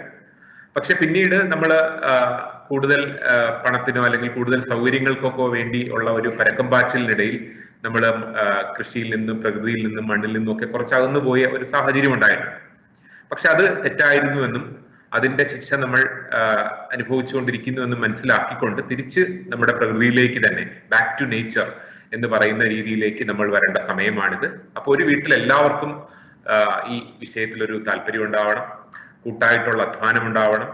അടിസ്ഥാനപരമായിട്ട് കൃഷി എങ്ങനെയാണ് ചെയ്യേണ്ടതെന്നുള്ളതിനെ കുറിച്ചുള്ള ഒരു പരിജ്ഞാനം എല്ലാ കുടുംബാംഗങ്ങൾക്കും ഉണ്ടാകണം എന്നുള്ളത്. അപ്പൊ ഇനി നമുക്ക് ഇതിന്റെ കൃഷി രീതികളിലേക്ക് വരാം. അപ്പൊ ഒരു ചെടി വളരുന്നതിന് എന്തൊക്കെയാണ്, ഒരു ചെടിയുടെ സന്തുലിതമായ ബാലൻസ്ഡ് ആയിട്ടുള്ള ഗ്രോത്തിന് എന്തൊക്കെ ഘടകങ്ങളാണ് വേണ്ടതെന്ന് ചോദിച്ചു കഴിഞ്ഞാൽ അതിൽ ഏറ്റവും പ്രധാനം ഫോട്ടോസിന്തസിസ് നടക്കണം. കാരണം ചെടികൾക്ക് അന്തരീക്ഷത്തിൽ നിന്നും കാർബൺ ഡൈ ഓക്സൈഡും അതുപോലെ മണ്ണിൽ നിന്നും വെള്ളവും വളങ്ങളും സൂര്യപ്രകാശത്തിന്റെ സാന്നിധ്യത്തിൽ മാത്രമേ സിന്തസൈസ് ചെയ്യാൻ പറ്റൂ, ഫുഡ് സിന്തസിസ് നടക്കുള്ളൂ. അപ്പോൾ ഒരു പച്ചക്കറി കൃഷി അല്ലെങ്കിൽ ഒരു കൃഷിയിലേക്ക് നമ്മൾ ഇറങ്ങുമ്പോൾ നമ്മൾ ആദ്യം മനസ്സിലാക്കേണ്ടത് ഏറ്റവും പ്രധാനപ്പെട്ട ഘടകം വളമോ വെള്ളമോ അല്ല, വെയിലാണെന്നുള്ളതാണ്. അപ്പം സൂര്യപ്രകാശം നന്നായി കിട്ടുന്ന ഒരിടം അത് നമ്മുടെ വീട്ടിൽ എങ്ങനെ ക്രിയേറ്റ് ചെയ്യാം. ഇപ്പോൾ ഓൾറെഡി മരങ്ങളൊക്കെ വളർന്നു നിൽക്കുന്ന ഒരു സാഹചര്യമാണെങ്കിൽ അവിടെ എങ്ങനെ നമുക്ക് സൂര്യപ്രകാശം കൂടുതൽ തറയിലേക്ക് പതിക്കുന്ന തരത്തിൽ ഉള്ള ക്രമീകരണങ്ങൾ വരുത്താമെന്ന് കൂട്ടായി ചിന്തിക്കാം. രണ്ടാമത്തെ വിഷയം, ഇതിന് ജലസേചന സൗകര്യങ്ങൾ. കാരണം നമ്മുടെ കാലാവസ്ഥ അനുസരിച്ച് 6 മാസം മഴയും 6 മാസം വേനൽ എന്ന് പറയാവുന്ന ഒരു സാഹചര്യവുമാണ്. അപ്പൊ ചെടികൾക്ക് ഈ പറയുന്ന ഫോട്ടോസിന്തസിസിന് ആവശ്യമായിട്ടുള്ള വെള്ളം അത് നിരന്തരം ലഭ്യമാവുന്ന ഒരു സാഹചര്യം ഉണ്ടാവണം. 3, വളങ്ങൾ. ഇതിന്റെ ബാലൻസ്ഡ് ആയിട്ടുള്ള ഗ്രോത്തിന് ആവശ്യമായിട്ടുള്ള 16 മൂലകങ്ങൾ, ചെടികളുടെ പ്ലാന്റ് ന്യൂട്രീഷനെ സഹായിക്കുന്ന 16 മൂലകങ്ങളുടെ ലഭ്യത അവിടെ ഉണ്ടാവണം. പിന്നെ ചെടിക്ക് അതിന്റെ കൈയും കാലും എന്ന് പറഞ്ഞാൽ, കാലെന്ന് പറഞ്ഞാൽ വേര്, കൈ എന്ന് പറഞ്ഞാൽ ഇലകൾ അല്ലെങ്കിൽ ചില്ലകൾ, ഇതൊക്കെ അതിന്റെ സ്വന്തം ഇഷ്ടത്തിനനുസരിച്ച് നീട്ടി നിവർത്തി വെക്കാൻ ആവശ്യമായിട്ടുള്ള സ്പേസ് അല്ലെങ്കിൽ സ്പേസിങ് അതുണ്ടായിരിക്കണം. അപ്പൊ ഇങ്ങനെയുള്ള 4-5 ക്രിട്ടിക്കൽ ഫാക്ടേഴ്സ് ആണ് നമ്മളുടെ കൃഷിയുടെ വിജയ പരാജയങ്ങൾ നിർണ്ണയിക്കുന്നത്. അപ്പൊ ഇവിടെ ഈ സ്ലൈഡ് നോക്കിക്കഴിഞ്ഞാൽ വളരെ സമൃദ്ധമായിട്ടുള്ള സൂര്യപ്രകാശം ഇവിടെ കിട്ടുന്നതായിട്ട് കാണാൻ പറ്റും. അപ്പൊ അവിടെ നിൽക്കുന്ന ചെടികളുടെ ഒരു ഓവറോൾ ഗ്രോത്തും തൃപ്തികരമായിരിക്കും. അപ്പോൾ 6 മുതൽ 8 മണിക്കൂർ വരെ സൂര്യപ്രകാശം കിട്ടുന്ന ഒരു സാഹചര്യം, അതാണ് പച്ചക്കറി കൃഷിയുടെ വിജയത്തിന്റെ ഒരു നിർണായക ഘടകം എന്ന് പറയുന്നത്. അപ്പോൾ ചില വീടുകളിൽ ഈ ഒരു സാഹചര്യം ഉണ്ടാവില്ല. അപ്പൊ അവിടെ പാർഷ്യൽ ഷെയ്ഡോ അല്ലെങ്കിൽ കംപ്ലീറ്റ് ഷെയ്ഡോ ആയിരിക്കും. അപ്പൊ അങ്ങനെ വരുമ്പോൾ ആ മരങ്ങളുടെ ചില്ലകളൊക്കെ എങ്ങനെ ക്രമീകരിച്ചുകൊണ്ട് നമുക്ക് സൂര്യപ്രകാശത്തെ ഈ താഴേക്ക് കൊണ്ടുവരാൻ സാധിക്കും എന്ന് കൂട്ടായിട്ട് ചിന്തിക്കണം. ഇനി വേണ്ടത്ര വെയിലില്ല എങ്കിൽ പോലും കൃഷി ചെയ്യാവുന്ന ചില വിളകളുണ്ട്. ഉദാഹരണത്തിന് ചേന, ചേമ്പ്, ഇഞ്ചി, മഞ്ഞൾ, കൂവ ഇങ്ങനെയൊക്കെ പറയുന്ന ഭക്ഷ്യവിളകൾ നമുക്ക് ഇതുപോലെ സമൃദ്ധമായിട്ടുള്ള സൂര്യപ്രകാശം ഇല്ലെങ്കിൽ പോലും നമുക്ക് കൃഷി ചെയ്യാവുന്ന വിളകളാണ്. പച്ചക്കറി നോക്കുകയാണെങ്കിൽ മുളക് നമുക്ക് സൂര്യപ്രകാശം അല്പം കുറവാണെങ്കിലും മുളക് നന്നായിട്ട് പെർഫോം ചെയ്ത് കാണാറുണ്ട്. ചിലയിനം വാഴകൾ, ഇപ്പൊ ഞാലിപ്പൂവൻ, പാളയംകോടൻ എന്നൊക്കെ പറയുന്ന വാഴ ഇനങ്ങൾ ഒരു പരിധിവരെ സൂര്യപ്രകാശം കുറവാണെങ്കിൽ പോലും ഭേദപ്പെട്ട വിളവ് നമുക്ക് തരാറുണ്ട്. എങ്കിലും പൊതുവെ പറയുകയാണെങ്കിൽ സൂര്യപ്രകാശം സമൃദ്ധമായിട്ട് കിട്ടണം, ഒരു 6 മുതൽ 8 മണിക്കൂർ വരെ കിട്ടണം എന്നുള്ളത് നിർബന്ധമാണ്. രണ്ടാമത്തത്, നമ്മൾ ചെടി വളർത്താൻ ഉദ്ദേശിക്കുന്ന മാധ്യമം അല്ലെങ്കിൽ മീഡിയം അത് പലർക്കും പലതായിരിക്കും. ചിലര് മണ്ണിൽ തന്നെ കൃഷി ചെയ്യുന്നവരായിരിക്കും, ചിലർ ഗ്രോ ബാഗുകളിലോ അല്ലെങ്കിൽ ചാക്കിലോ ചട്ടിയിലോ പോലെ അങ്ങനെയുള്ള കണ്ടെയ്നറുകളിൽ കൃഷി ചെയ്യുന്നവരായിരിക്കും. ഇന്നിപ്പോ വെള്ളത്തിൽ കൃഷി ചെയ്യുന്ന ഹൈഡ്രോപോണിക്സ് രീതികൾ, അക്വാപോണിക്സ് രീതികൾ, അങ്ങനെയൊക്കെ പല രീതികളിൽ നിന്ന് പ്രചാരത്തിൽ വരുന്നുണ്ട്. അപ്പൊ നമ്മളെ സംബന്ധിച്ച് ഇന്നും ഒരു സാധാരണ കേരളീയന് മണ്ണ് തന്നെയാണ് പ്രധാനപ്പെട്ട മീഡിയം. അപ്പൊ അതിന് വളക്കൂറുള്ള മണ്ണ് തന്നെ നമുക്ക് ലഭിക്കണം. അപ്പൊ എല്ലാ മണ്ണും ഒരുപോലെ വളക്കൂറുള്ളതല്ല. അപ്പൊ ഒരു മണ്ണ് വളക്കൂറുള്ളതാണെന്ന് എങ്ങനെയാണ് നമ്മൾ മനസ്സിലാക്കുക? ഈ ചിത്രത്തിൽ കാണുന്ന, ഈ സ്ലൈഡിൽ കാണുന്നത് കണ്ടു കഴിഞ്ഞാൽ തന്നെ നമുക്ക് മനസ്സിലാവും ഇത് വളരെ ഫെർട്ടൈൽ ആയിട്ടുള്ള, വളരെ ഡെൻസിറ്റി കുറഞ്ഞ, അതായത് വേരുകൾക്ക് യാതൊരു തടസ്സവും കൂടാതെ എവിടെ വേണമെങ്കിലും ദൂരങ്ങളിലും ആഴങ്ങളിലും എത്താൻ സഹായിക്കുന്ന ഒരു ഫിസിക്കൽ പ്രോപ്പർട്ടി ഇവിടെ നമുക്കത് ദർശിക്കാൻ സാധിക്കും. അപ്പൊ നമ്മൾ കൃഷിക്ക് വേണ്ടി ഉപയോഗിക്കുന്ന മിശ്രിതം എന്ന് പറയുന്നത് അതിൽ 25% വായു, 25% ഈർപ്പം, 45% മിനറൽ പാർട്ടിക്കിൾസ്, ചെടികളുടെ ന്യൂട്രീഷന് ആവശ്യമായിട്ടുള്ള 16 മൂലകങ്ങൾ അടങ്ങിയതായിരിക്കണം. ഇതിനൊപ്പം തന്നെ 5% ജൈവാംശം. നേരത്തെ മാഡം പറഞ്ഞു ഓർഗാനിക് കാർബൺ, ഈ കാർബൺ ഫിക്സേഷൻ ആണ് കൃഷിയിലൂടെ നമ്മൾ ഉദ്ദേശിക്കുന്നത്. അപ്പൊ മണ്ണിലേക്ക് കാർബണിനെ ഫിക്സ് ചെയ്യുന്നതിന് വേണ്ടിയിട്ട് 5% ഓർഗാനിക് കാർബൺ മണ്ണിൽ ഉണ്ടാവണമെന്ന് പറഞ്ഞു. അപ്പൊ ഇത് വളരെ പ്രധാനമാണ്. കാരണം പലരുടെയും കൃഷി പരാജയപ്പെടുന്നതിന്റെ ഒരു കാരണം ഈ മണ്ണിൽ ഈ 5% ജൈവാംശം കിട്ടത്തക്ക തരത്തിലുള്ള ഒരു കോമ്പോസിഷൻ ആയിരിക്കില്ല അവര് പിന്തുടരുന്നത്. ഇപ്പൊ നമ്മൾ ഗ്രോ ബാഗിലോ ചട്ടിയിലോ ചാക്കിലോ ഒക്കെ കൃഷി തുടങ്ങുമ്പോൾ അതിന്റെ മിശ്രിതം നമ്മൾ എങ്ങനെ തയ്യാറാക്കുന്നു എന്നുള്ളതാണ് അതിന്റെ വിജയത്തിന്റെ ഒരു സീക്രട്ട് എന്ന് പറയുന്നത്. അപ്പൊ എങ്ങനെയാണ് അത് തയ്യാറാക്കേണ്ടതെന്ന് ചോദിച്ചു കഴിഞ്ഞാൽ അതിന് തുല്യ അളവിൽ 1:1:1 എന്നുള്ള അനുപാതത്തിൽ മേൽമണ്ണും അഴുകിപ്പൊടിഞ്ഞ ചാണകപ്പൊടിയും നന്നായിട്ട് കമ്പോസ്റ്റ് ആയി കഴിഞ്ഞ ചകിരിച്ചോറും കൂടി തുല്യ അളവിൽ മിക്സ് ചെയ്യുന്ന മിശ്രിതമാണ് ചെടികളുടെ ബാലൻസ്ഡ് ആയിട്ടുള്ള വളർച്ചയ്ക്ക് ഏറ്റവും നന്നായിട്ട് കാണുന്നത്. അപ്പൊ ഒരു കുട്ട മണ്ണിന് 1 കുട്ട ചാണകപ്പൊടിയും 1 കുട്ട ചകിരിച്ചോർ കമ്പോസ്റ്റും ചേർക്കുന്ന ഒരു മിശ്രിതത്തിൽ, നല്ല വെയിലുള്ള ഒരു സ്ഥലത്താണ് നമ്മളിത് വെക്കുന്നതെങ്കിൽ, അത്യാവശ്യം നനയ്ക്കുന്നുണ്ടെങ്കിൽ, പിന്നെ മേൽവളങ്ങൾ കൃത്യമായിട്ട് കൊടുക്കുന്നുണ്ടെങ്കിൽ കൃഷി പരാജയപ്പെടാൻ യാതൊരു കാരണവുമില്ല. ഇനി അതിന്റെ കുറച്ചും കൂടി അതിന്റെ ഫെർട്ടിലിറ്റി കൂട്ടുന്നതിന് വേണ്ടി നമുക്ക് ഓരോ ഗ്രോ ബാഗിലേക്കും 100 ഗ്രാം എല്ലുപൊടിയും ബോൺമീൽ, 100 ഗ്രാം വേപ്പിൻ പിണ്ണാക്ക് അല്ലെങ്കിൽ നീം കേക്കും കൂടി ചേർത്ത് കൊടുത്താൽ ആ ചെടികളുടെ നല്ല വളർച്ചയ്ക്ക് അത് മതിയാവും. അപ്പൊ തുല്യ അളവിൽ മണ്ണ്, ചാണകപ്പൊടി, ചകിരിച്ചോർ കമ്പോസ്റ്റ്, ഒരു ഗ്രോ ബാഗിലേക്ക് 100 ഗ്രാം വേപ്പിൻ പിണ്ണാക്ക്, 100 ഗ്രാം എല്ലുപൊടി, ഈ അളവിൽ മിക്സ് ചെയ്ത ഒരു മിശ്രിതമാണ് നമ്മൾ കൃഷിക്ക് ഉപയോഗിക്കുന്നതെങ്കിൽ അത് ചെടികളുടെ വളർച്ചയ്ക്ക് വളരെ അനുയോജ്യമായിരിക്കും. ഇനി ജലസേചന സൗകര്യമാണ്. അപ്പൊ നമുക്കറിയാം ലോകത്തെ ഏറ്റവും നല്ല കൃഷി അല്ലെങ്കിൽ ഏറ്റവും ഉൽപാദനക്ഷമത കൈവരിക്കുന്ന രാജ്യം ഇസ്രായേലാണ്. ഒരുപാട് പ്രതികൂല സാഹചര്യങ്ങളിൽ നിന്നുകൊണ്ടാണ് ഇസ്രായേലിന്റെ കൃഷി. അവിടുത്തെ എയറിഡ് ക്ലൈമറ്റ്, അവർക്ക് ചുറ്റുപാട് നിന്നും ശുദ്ധജലം ലഭിക്കാനുള്ള പൊളിറ്റിക്കലായിട്ടുള്ള പ്രശ്നങ്ങൾ, പിന്നെ അവരുടെ കൃഷി അവര് വെള്ളം സംഘടിപ്പിക്കുന്നത് ഈ ഡീസലൈനൈസേഷൻ പ്രക്രിയ വഴിയാണ്. ഉപ്പുവെള്ളം ശുദ്ധീകരിച്ചെടുക്കുക, അവിടെ തന്നെ സീവേജ് വാട്ടർ ക്ലീൻ ചെയ്തെടുക്കുക. അപ്പൊ അങ്ങനെ വളരെ പരിമിതമായ അളവിൽ വെള്ളം ഉള്ള ഒരു രാജ്യമാണ്. ലോകത്തിലെ ഏറ്റവും ഉൽപാദനക്ഷമത നേടിയ രാജ്യം എന്ന് പറയുമ്പോൾ വെള്ളം വേണം, പക്ഷെ അമിതമായിട്ട് വെള്ളം കൃഷി വിജയിക്കുന്നതിന് വേണ്ട എന്നുള്ള ഒരു കാര്യം നമ്മൾ മനസ്സിലാക്കി. ഇവിടെ ചിത്രത്തിൽ കാണിച്ചിരിക്കുന്നത് വളരെ കുറഞ്ഞ വെള്ളം മാത്രം ഉപയോഗിച്ചുകൊണ്ട് ഒരു കുടുംബത്തിന് വേണ്ട പച്ചക്കറി ഉണ്ടാക്കുന്നതിന് വേണ്ടിയിട്ടുള്ളൊരു ടെറസ് ഗാർഡന്റെ ചിത്രമാണ്. ഇവിടെ നമ്മൾ അനുവർത്തിച്ചിരിക്കുന്ന ടെക്നോളജി എന്ന് പറയുന്നത് തിരിനന, ക്യാപ്പിലറി ഇറിഗേഷൻ എന്ന് പറയുന്ന ഒരു ടെക്നോളജിയാണ്. അപ്പോൾ 50 ഗ്രോ ബാഗ്, ഒരു ചെറിയ ടെറസിന്റെ മുകളിൽ 50 ഗ്രോ ബാഗ് നമ്മൾ ഈ രീതിയിൽ സെറ്റ് ചെയ്യുകയാണെങ്കിൽ ഈ ചെടികൾക്ക് ആവശ്യമായിട്ടുള്ള വെള്ളം ഈ പൈപ്പിനകത്തേക്ക് നമ്മൾ ഒഴിക്കുന്നു.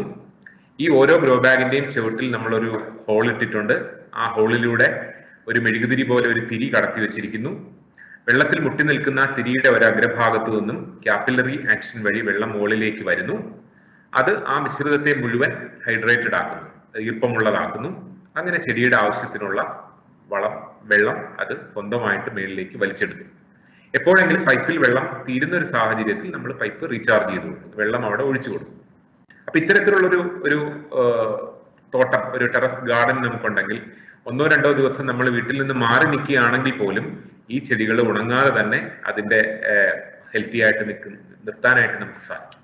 അപ്പൊ അങ്ങനെ തുള്ളി നന, തിരി നന പോലുള്ള പുതിയ സാങ്കേതിക വിദ്യകളൊക്കെ ഉപയോഗിക്കുകയാണെങ്കിൽ ഈ ജലപരിമിതി, പ്രത്യേകിച്ചും ജനുവരി മുതൽ മെയ് മാസം വരെയുള്ള ഈ വെള്ളത്തിന്റെ പല വീടുകളിലും വെള്ളത്തിന്റെ ഒരു ബുദ്ധിമുട്ടുള്ളത് നമുക്ക് മറികടക്കാൻ കഴിയുന്ന ഒരു ടെക്നോളജിയാണ് ഇപ്പോൾ ഈ സ്ലൈഡിൽ കാണുന്നത്.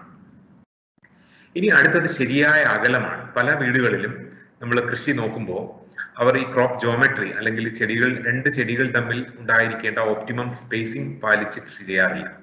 അപ്പൊ അതുകൊണ്ട് തന്നെ നമുക്ക് അതിനിടയിൽ നിന്നുകൊണ്ട് അവിടെ കളപറിക്കാനും വളമിടാനും നനയ്ക്കാനും വിളവെടുക്കാനും കീടരോഗങ്ങൾക്ക് പ്രതിവിധികൾ ചെയ്യാനും ഒക്കെ ബുദ്ധിമുട്ട് നേരിടാറുണ്ട്. അപ്പൊ ചെടികൾ തമ്മിൽ കൃത്യമായിട്ടുള്ള അകലം പാലിച്ച് തന്നെ കൃഷി ചെയ്യുക എന്നുള്ളത് നിർണായകമാണ്. അപ്പോ ഉദാഹരണത്തിന് നമ്മളിപ്പോ വാഴ കൃഷി ചെയ്യുകയാണെന്നിരിക്കട്ടെ, 2 വാഴകൾ തമ്മിൽ 2 മീറ്റർ അകലം നിർബന്ധമായിട്ട് നമ്മൾ കൊടുത്തിരിക്കണം. 2 പപ്പായ ചെടികൾ വെച്ച് പിടിപ്പിക്കുകയാണെങ്കിൽ 2 മീറ്റർ അകലം കൊടുക്കുന്നത് നല്ലതാണ്. 2 മുളക് നമ്മൾ കൃഷി ചെയ്യുകയാണെങ്കിൽ 1.5 അടി അല്ലെങ്കിൽ 45 സെന്റിമീറ്റർ അകലം കൊടുക്കുന്നത് നല്ലതാണ്. അങ്ങനെ ഓരോ ചെടികൾക്കും ഏതാണോ അതിന്റെ അനുയോജ്യമായ അകലം, ആ അകലം പാലിച്ചുകൊണ്ട് കൃഷി ചെയ്യാനായിട്ട് നമ്മൾ ശ്രമിക്കണം. പിന്നെ നേരത്തെ പറഞ്ഞു, എത്ര കണ്ട് ജൈവ വസ്തുക്കൾ നമ്മുടെ മണ്ണിലേക്ക് ചേർത്ത് കൊടുക്കാൻ നമുക്ക് സാധിക്കുന്നുവോ അത്ര കണ്ട് അതിന്റെ ഉൽപാദനക്ഷമത വർദ്ധിക്കും. അപ്പോൾ സ്വാഭാവികമായിട്ടും നഗരപ്രദേശങ്ങളിൽ നമ്മുടെ വീടുകളിൽ പശുവോ ആട് കോഴിയോ ഒന്നും ഉണ്ടാവാൻ സാധ്യതയില്ല. അപ്പൊ അതുകൊണ്ട് തന്നെ പുറമേ നിന്ന് വരുന്ന ജൈവ വളങ്ങൾ നമ്മൾ വാങ്ങി ഉപയോഗിക്കാനേ നിവൃത്തിയുള്ളൂ. വേപ്പിൻ പിണ്ണാക്ക്, എല്ലുപൊടി, ചാണകപ്പൊടി, ചകിരിച്ചോർ കമ്പോസ്റ്റ്, മണ്ണിര കമ്പോസ്റ്റ്, അങ്ങനെയുള്ള സാധനങ്ങൾ. പക്ഷെ എല്ലാ വീടുകളിലും ഗാർഹിക മാലിന്യങ്ങളുണ്ടാവും. നമ്മുടെ അടുക്കളയിൽ നിന്നും നമ്മൾ ഓരോ ദിവസവും പാചകത്തിന് ശേഷം പുറന്തള്ളുന്ന ഗാർഹിക മാലിന്യങ്ങൾ, ഡൊമസ്റ്റിക് വേസ്റ്റ്, ഇതില് നമുക്ക് ഡീകമ്പോസ് ചെയ്യാൻ കഴിവുള്ള അല്ലെങ്കിൽ ദ്രവിക്കാൻ സാധ്യതയുള്ള വേസ്റ്റിനെ നമുക്ക് കമ്പോസ്റ്റ് ആക്കി മാറ്റാനുള്ള സൗകര്യങ്ങൾ ഓരോ വീടുകളിലും ഉണ്ടാവണം. ബിൻ കമ്പോസ്റ്റിംഗ് അല്ലെങ്കിൽ പൈപ്പ് കമ്പോസ്റ്റിംഗ് അല്ലെങ്കിൽ റോട്ടറി ഡ്രം കമ്പോസ്റ്റിംഗ് അല്ലെങ്കിൽ മണ്ണിര കമ്പോസ്റ്റിംഗ്. അപ്പൊ നമ്മുടെ കോർപ്പറേഷന്റെയും പഞ്ചായത്തുകളുടെയും ഒക്കെ സഹകരണത്തോടു കൂടി നമ്മുടെ ഓരോ വീടുകളിലും നമുക്ക് ആവശ്യമായിട്ടുള്ള ജൈവ വളങ്ങൾ ഉണ്ടാക്കുന്നതിന് വേണ്ടിയിട്ടുള്ള കമ്പോസ്റ്റിംഗ് സൗകര്യം ഇതിന്റെ ഭാഗമായിട്ട് എങ്ങനെ കൊണ്ടുവരാൻ കഴിയുമെന്ന് നമ്മൾ ആലോചിക്കണം. ഇനി നല്ല വിത്തുകളാണ് നമ്മളുടെ കൃഷി വിജയിക്കാൻ. വിത്ത് ഗുണം 10 ഗുണം, അല്ലെങ്കിൽ വിത്തിൽ പിഴച്ചാൽ ചോറ്റിൽ പിഴച്ചു എന്നൊക്കെ പറയാറുണ്ട്. അപ്പൊ വിത്ത് നല്ലതല്ലെങ്കിൽ ബാക്കി എന്തുണ്ടായിട്ടും കാര്യമില്ല. അപ്പൊ നമുക്ക് നല്ല ഗുണമേന്മയുള്ള വിത്തുകൾ എവിടെ കിട്ടും, അതിന്റെ തൈകൾ എവിടെ കിട്ടും, ഇങ്ങനെയുള്ള കാര്യങ്ങളെ കുറിച്ചുള്ള ഒരു പരിജ്ഞാനം നമുക്കുണ്ടാവണം. ഇപ്പൊ നമ്മുടെ കാർഷിക സർവകലാശാല, കൃഷി വകുപ്പിന്റെ ഫാമുകൾ, അതുപോലെ കൃഷി വകുപ്പിന്റെ അഗ്രോ സർവീസ് സെന്ററുകൾ, ഇക്കോ ഷോപ്പുകൾ, ഇങ്ങനെയൊക്കെ പറയുന്ന സ്ഥാപനങ്ങൾ എല്ലാ പഞ്ചായത്തിലും അല്ലെങ്കിൽ ചില പ്രദേശങ്ങളിൽ പ്രവർത്തിക്കുന്നുണ്ട്. BFPCK എന്ന് പറയുന്ന സ്ഥാപനമുണ്ട്. അപ്പൊ ഇവിടെ ഈ ഉദ്യോഗസ്ഥന്മാരുമായിട്ട്, കൃഷി വകുപ്പിലെ ഉദ്യോഗസ്ഥരുമായിട്ടൊക്കെ ബന്ധപ്പെടുകയാണെങ്കിൽ നിങ്ങളുടെ കൃഷിക്ക് ആവശ്യമായിട്ടുള്ള ഓരോ പ്രാദേശിക സാഹചര്യങ്ങൾക്ക് അനുയോജ്യമായ വിത്തുകളും തൈകളും നമ്മൾക്ക് ലഭിക്കും. അപ്പൊ അത് മനസ്സിലാക്കി കൃഷി ചെയ്യണം. കാരണം എല്ലാ വിത്തുകളും എല്ലാ സാഹചര്യങ്ങളിലും ഒരുപോലെ വിജയിക്കണമെന്നില്ല.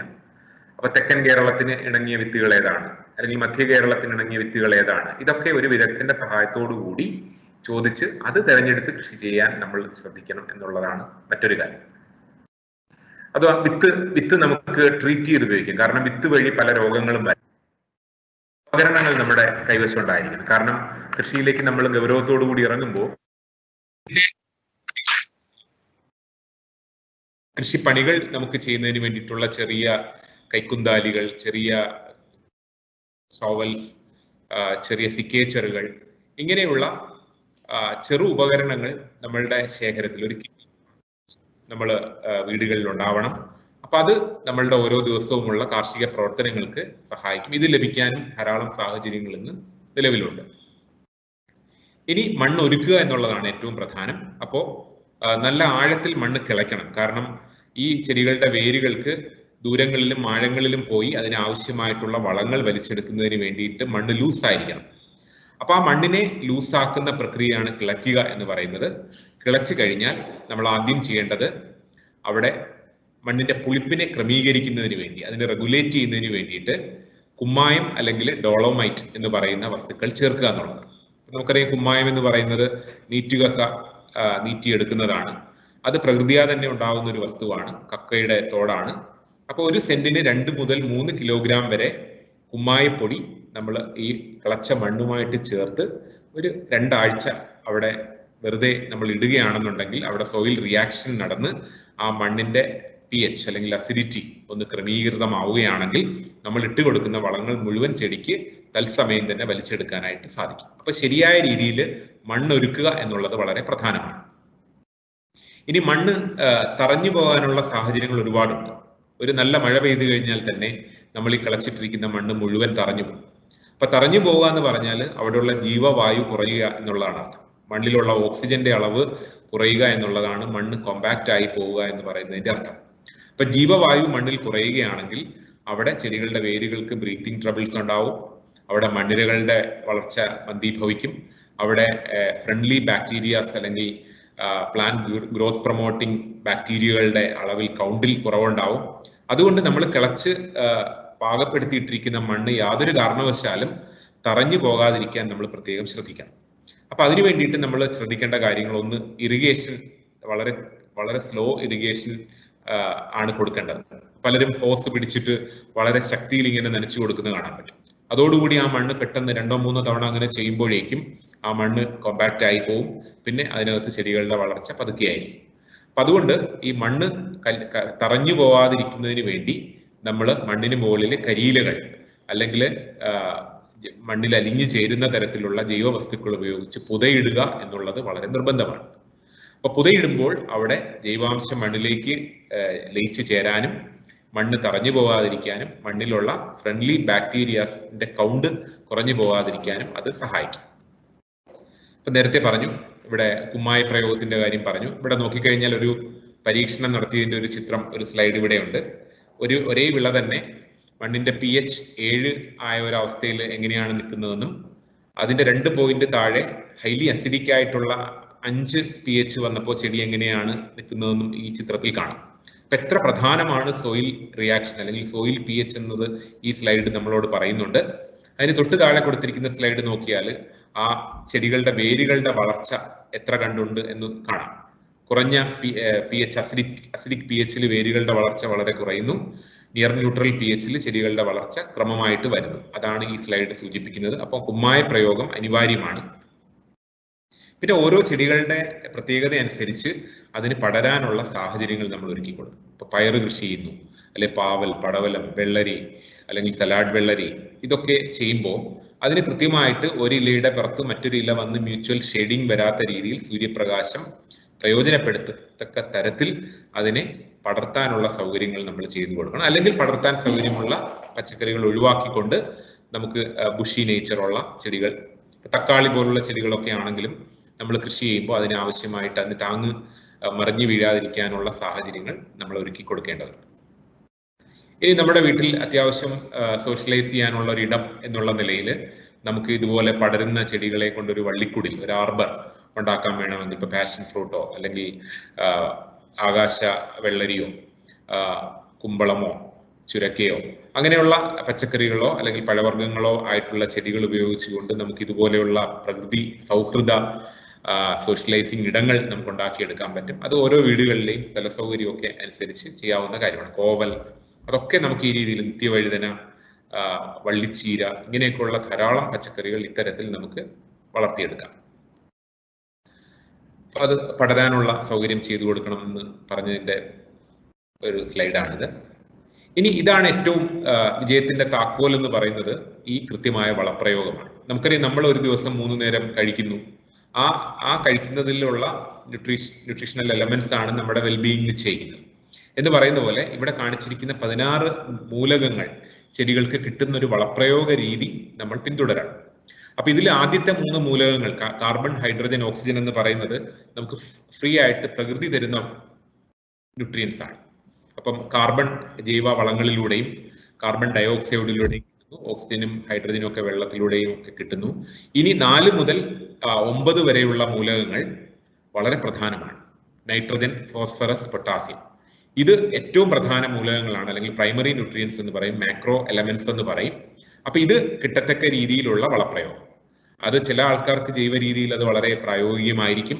ഒരുപക്ഷെ പശുവോ ആടോ കോഴിയൊന്നും ഇല്ലാത്ത വീടുകളാണെങ്കിൽ അവർക്ക് ഒരുപക്ഷെ ചില രാസവളങ്ങളെ ആശ്രയിക്കേണ്ടി വരാം. അപ്പൊ അങ്ങനെ വരുമ്പോൾ ഒരു വിദഗ്ധന്റെ സഹായത്തോടു കൂടി ഏത് രാസവളങ്ങളാണ് നമുക്ക് ഹാനികരമല്ലാത്ത അല്ലെങ്കിൽ പ്രകൃതിക്ക് വലിയ അളവിൽ ദോഷം ചെയ്യാത്ത കോമ്പിനേഷൻ ഏതാണെന്ന് മനസ്സിലാക്കിക്കൊണ്ട് അത് തിരഞ്ഞെടുക്കാം. പിന്നെ കാൽസ്യം, സൾഫർ, മഗ്നീഷ്യം എന്ന് പറയുന്ന മൂലകങ്ങൾ സെക്കൻഡറി ന്യൂട്രിയൻസ് എന്ന് പറയുന്ന മോഡറേറ്റ് അളവിൽ വേണ്ട മൂലകങ്ങളാണ്. അതിൽ കാൽസ്യം കുമ്മായത്തിലൂടെ കിട്ടുന്നു. മഗ്നീഷ്യവും സൾഫറും നമുക്ക് മഗ്നീഷ്യം സൾഫേറ്റ് എന്ന് പറയുന്ന വളം ഇടയ്ക്കിടെ കൊടുക്കുന്നതിലൂടെ ചെടികൾക്ക് കിട്ടും. ഇനി വലത്തുവശത്തുള്ള 7 മൂലകങ്ങൾ അത് മൈക്രോ ന്യൂട്രിയൻസ് എന്നാണ് അറിയപ്പെടുന്നത്. അത് ചെറിയ അളവിൽ മാത്രം വേണ്ട മൂലകങ്ങളാണ്. അത് ജൈവവളങ്ങളിലൂടെയും അല്ലെങ്കിൽ മൈക്രോ ന്യൂട്രിയൻ മിക്സ്ചർ എന്ന് പറയുന്ന വിഭാഗത്തിലുള്ള വളങ്ങളിലൂടെയും നമുക്ക് ഇലകളിൽ തളിച്ചു കൊടുക്കുകയോ അല്ലെങ്കിൽ മണ്ണിൽ ചേർത്ത് കൊടുക്കുകയോ ചെയ്യാവുന്ന വളങ്ങളാണ്. അപ്പൊ ഈ 16 മൂലകങ്ങൾ യഥാവിധി കൃത്യമായിട്ട് ചിട്ടയായിട്ട് നമ്മൾ കൊടുക്കാൻ കഴിയുകയാണെങ്കിൽ, നേരത്തെ പറഞ്ഞ കാര്യങ്ങളും കൃത്യമായിട്ട് അനുവർത്തിക്കുകയാണെങ്കിൽ നമ്മളുടെ കൃഷി വിജയിക്കുക തന്നെ ചെയ്യും. അപ്പൊ അതിന് വളപ്രയോഗത്തിന് ഒരുപാട് സാധ്യതകൾ ഇന്നുണ്ട്, ഒരുപാട് പുതിയ രീതികളുണ്ട്. ടാബ്ലറ്റുകൾ, വളത്തിന്റെ ടാബ്ലറ്റുകൾ വാങ്ങാനായിട്ടുണ്ട്. അതുപോലെ സ്പൈക്സ്, പ്ലാന്റ് ഫുഡ് സ്പൈക്സ് എന്നുള്ള പേരിൽ വളങ്ങളുടെ ഓരോ ചെടികൾക്കും കസ്റ്റമൈസ് ചെയ്തിട്ടുള്ള അല്ലെങ്കിൽ പ്രത്യേകമായിട്ട് ചിട്ടപ്പെടുത്തിയിട്ടുള്ള വളങ്ങൾ ഇന്ന് മാർക്കറ്റിലുണ്ട്. അത് നമുക്ക് വേണമെങ്കിൽ പ്രയോജനപ്പെടുത്താം. നമുക്ക് നല്ല രീതിയിൽ നമ്മുടെ കൃഷിയെ സഹായിക്കുന്ന ഒരു നാടൻ വളമാണ് ജീവാമൃതം. അപ്പൊ ഇത് സാഹചര്യങ്ങൾ അനുകൂലമായിട്ടുള്ള ആൾക്കാർക്ക് വീട്ടിൽ ഉണ്ടാക്കിയെടുക്കാം. അപ്പം നാടൻ പശുവിന്റെ ചാണകവും ഗോമൂത്രവും ശർക്കരയും പയറും മേൽമണ്ണും ഒക്കെ ഉപയോഗിച്ച് ഉണ്ടാക്കുന്ന ഒരു വളമാണ്.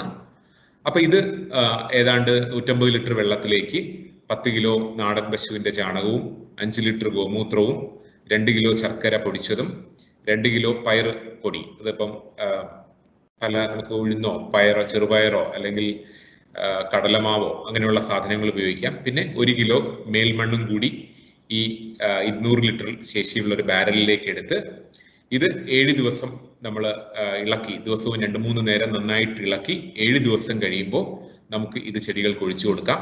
മഴക്കാലമാണെങ്കിൽ ഇങ്ങനെ തന്നെ ഒഴിച്ചു കൊടുക്കാം. വേനൽക്കാലമാണെങ്കിൽ നമ്മൾ 1:1 എന്നുള്ള അനുപാതത്തിൽ 1 കപ്പ് ജീവാമൃതത്തിന് 1 കപ്പ് വെള്ളം ചേർത്തുകൊണ്ട് നമുക്ക് ചെടികൾക്ക് ഒഴിച്ചു കൊടുക്കാം. ഈ ഒരൊറ്റ വളം മാത്രം മതി നമ്മുടെ കൃഷി വിജയിക്കുന്നതിന്. പക്ഷെ ഇതിനാവശ്യമായിട്ടുള്ള ഇൻഗ്രീഡിയൻസ് നമുക്ക് പ്രാദേശികമായിട്ട് ലഭ്യമാവുകയാണെങ്കിൽ ഇത് ഈ ഒരൊറ്റ വളം ഉപയോഗിച്ചുകൊണ്ട് തന്നെ നമുക്ക് നമ്മുടെ കൃഷി വിജയിപ്പിക്കാൻ സാധിക്കും. ഇതേ രീതിയിൽ തന്നെ ഘനജീവാമൃതം എന്ന് പറയുന്ന വളം ഇന്ന് ധാരാളം കർഷകർ ഉണ്ടാക്കിയെടുക്കുന്നുണ്ട്. ഇത് 6 മാസം വരെ നമുക്ക് സൂക്ഷിച്ചു വെക്കാം, ഉപയോഗിക്കാം. മുട്ട, നാടൻ കോഴിമുട്ടയോ അല്ലെങ്കിൽ മറ്റു തരം മുട്ടകളോ ഉപയോഗിച്ച് നമുക്ക് മുട്ട അമിനോ ആസിഡ് എന്ന് പറയുന്ന വളം ഉണ്ടാക്കിയെടുക്കാം. സമയത്തിന്റെ കുറവ് കൊണ്ട് ഞാൻ ദീർഘമായിട്ട് അതിനെക്കുറിച്ച് പറയുന്നില്ല. നമുക്ക് ഇതുപോലുള്ള വളങ്ങൾ അമിനോ ആസിഡുകളായിട്ട് ചെടികൾക്ക് കൊടുക്കാം. മീൻ, ചില അവസരങ്ങളിൽ വളരെ വിലക്കുറച്ച് മീൻ കിട്ടുന്ന സാഹചര്യം ഉള്ളപ്പോൾ ആ മീനുകളെ പ്രയോജനപ്പെടുത്തി അതിനെ ശർക്കരയുമായിട്ട് ചേർത്ത് നമുക്ക് ഫിഷ് അമിനോ ആസിഡ് എന്ന് പറയുന്ന വളങ്ങൾ ഉണ്ടാക്കി ചെടികൾക്ക് ഉപയോഗിക്കാം. അപ്പൊ ചെടികളിൽ ഈ അമിനോ ആസിഡ് നമ്മൾ ചെടികളിൽ ഉപയോഗിക്കുമ്പോൾ യഥാർത്ഥത്തിൽ അത് നമ്മുടെ ശരീരത്തിന്റെ ഭാഗമാവുകയാണ്.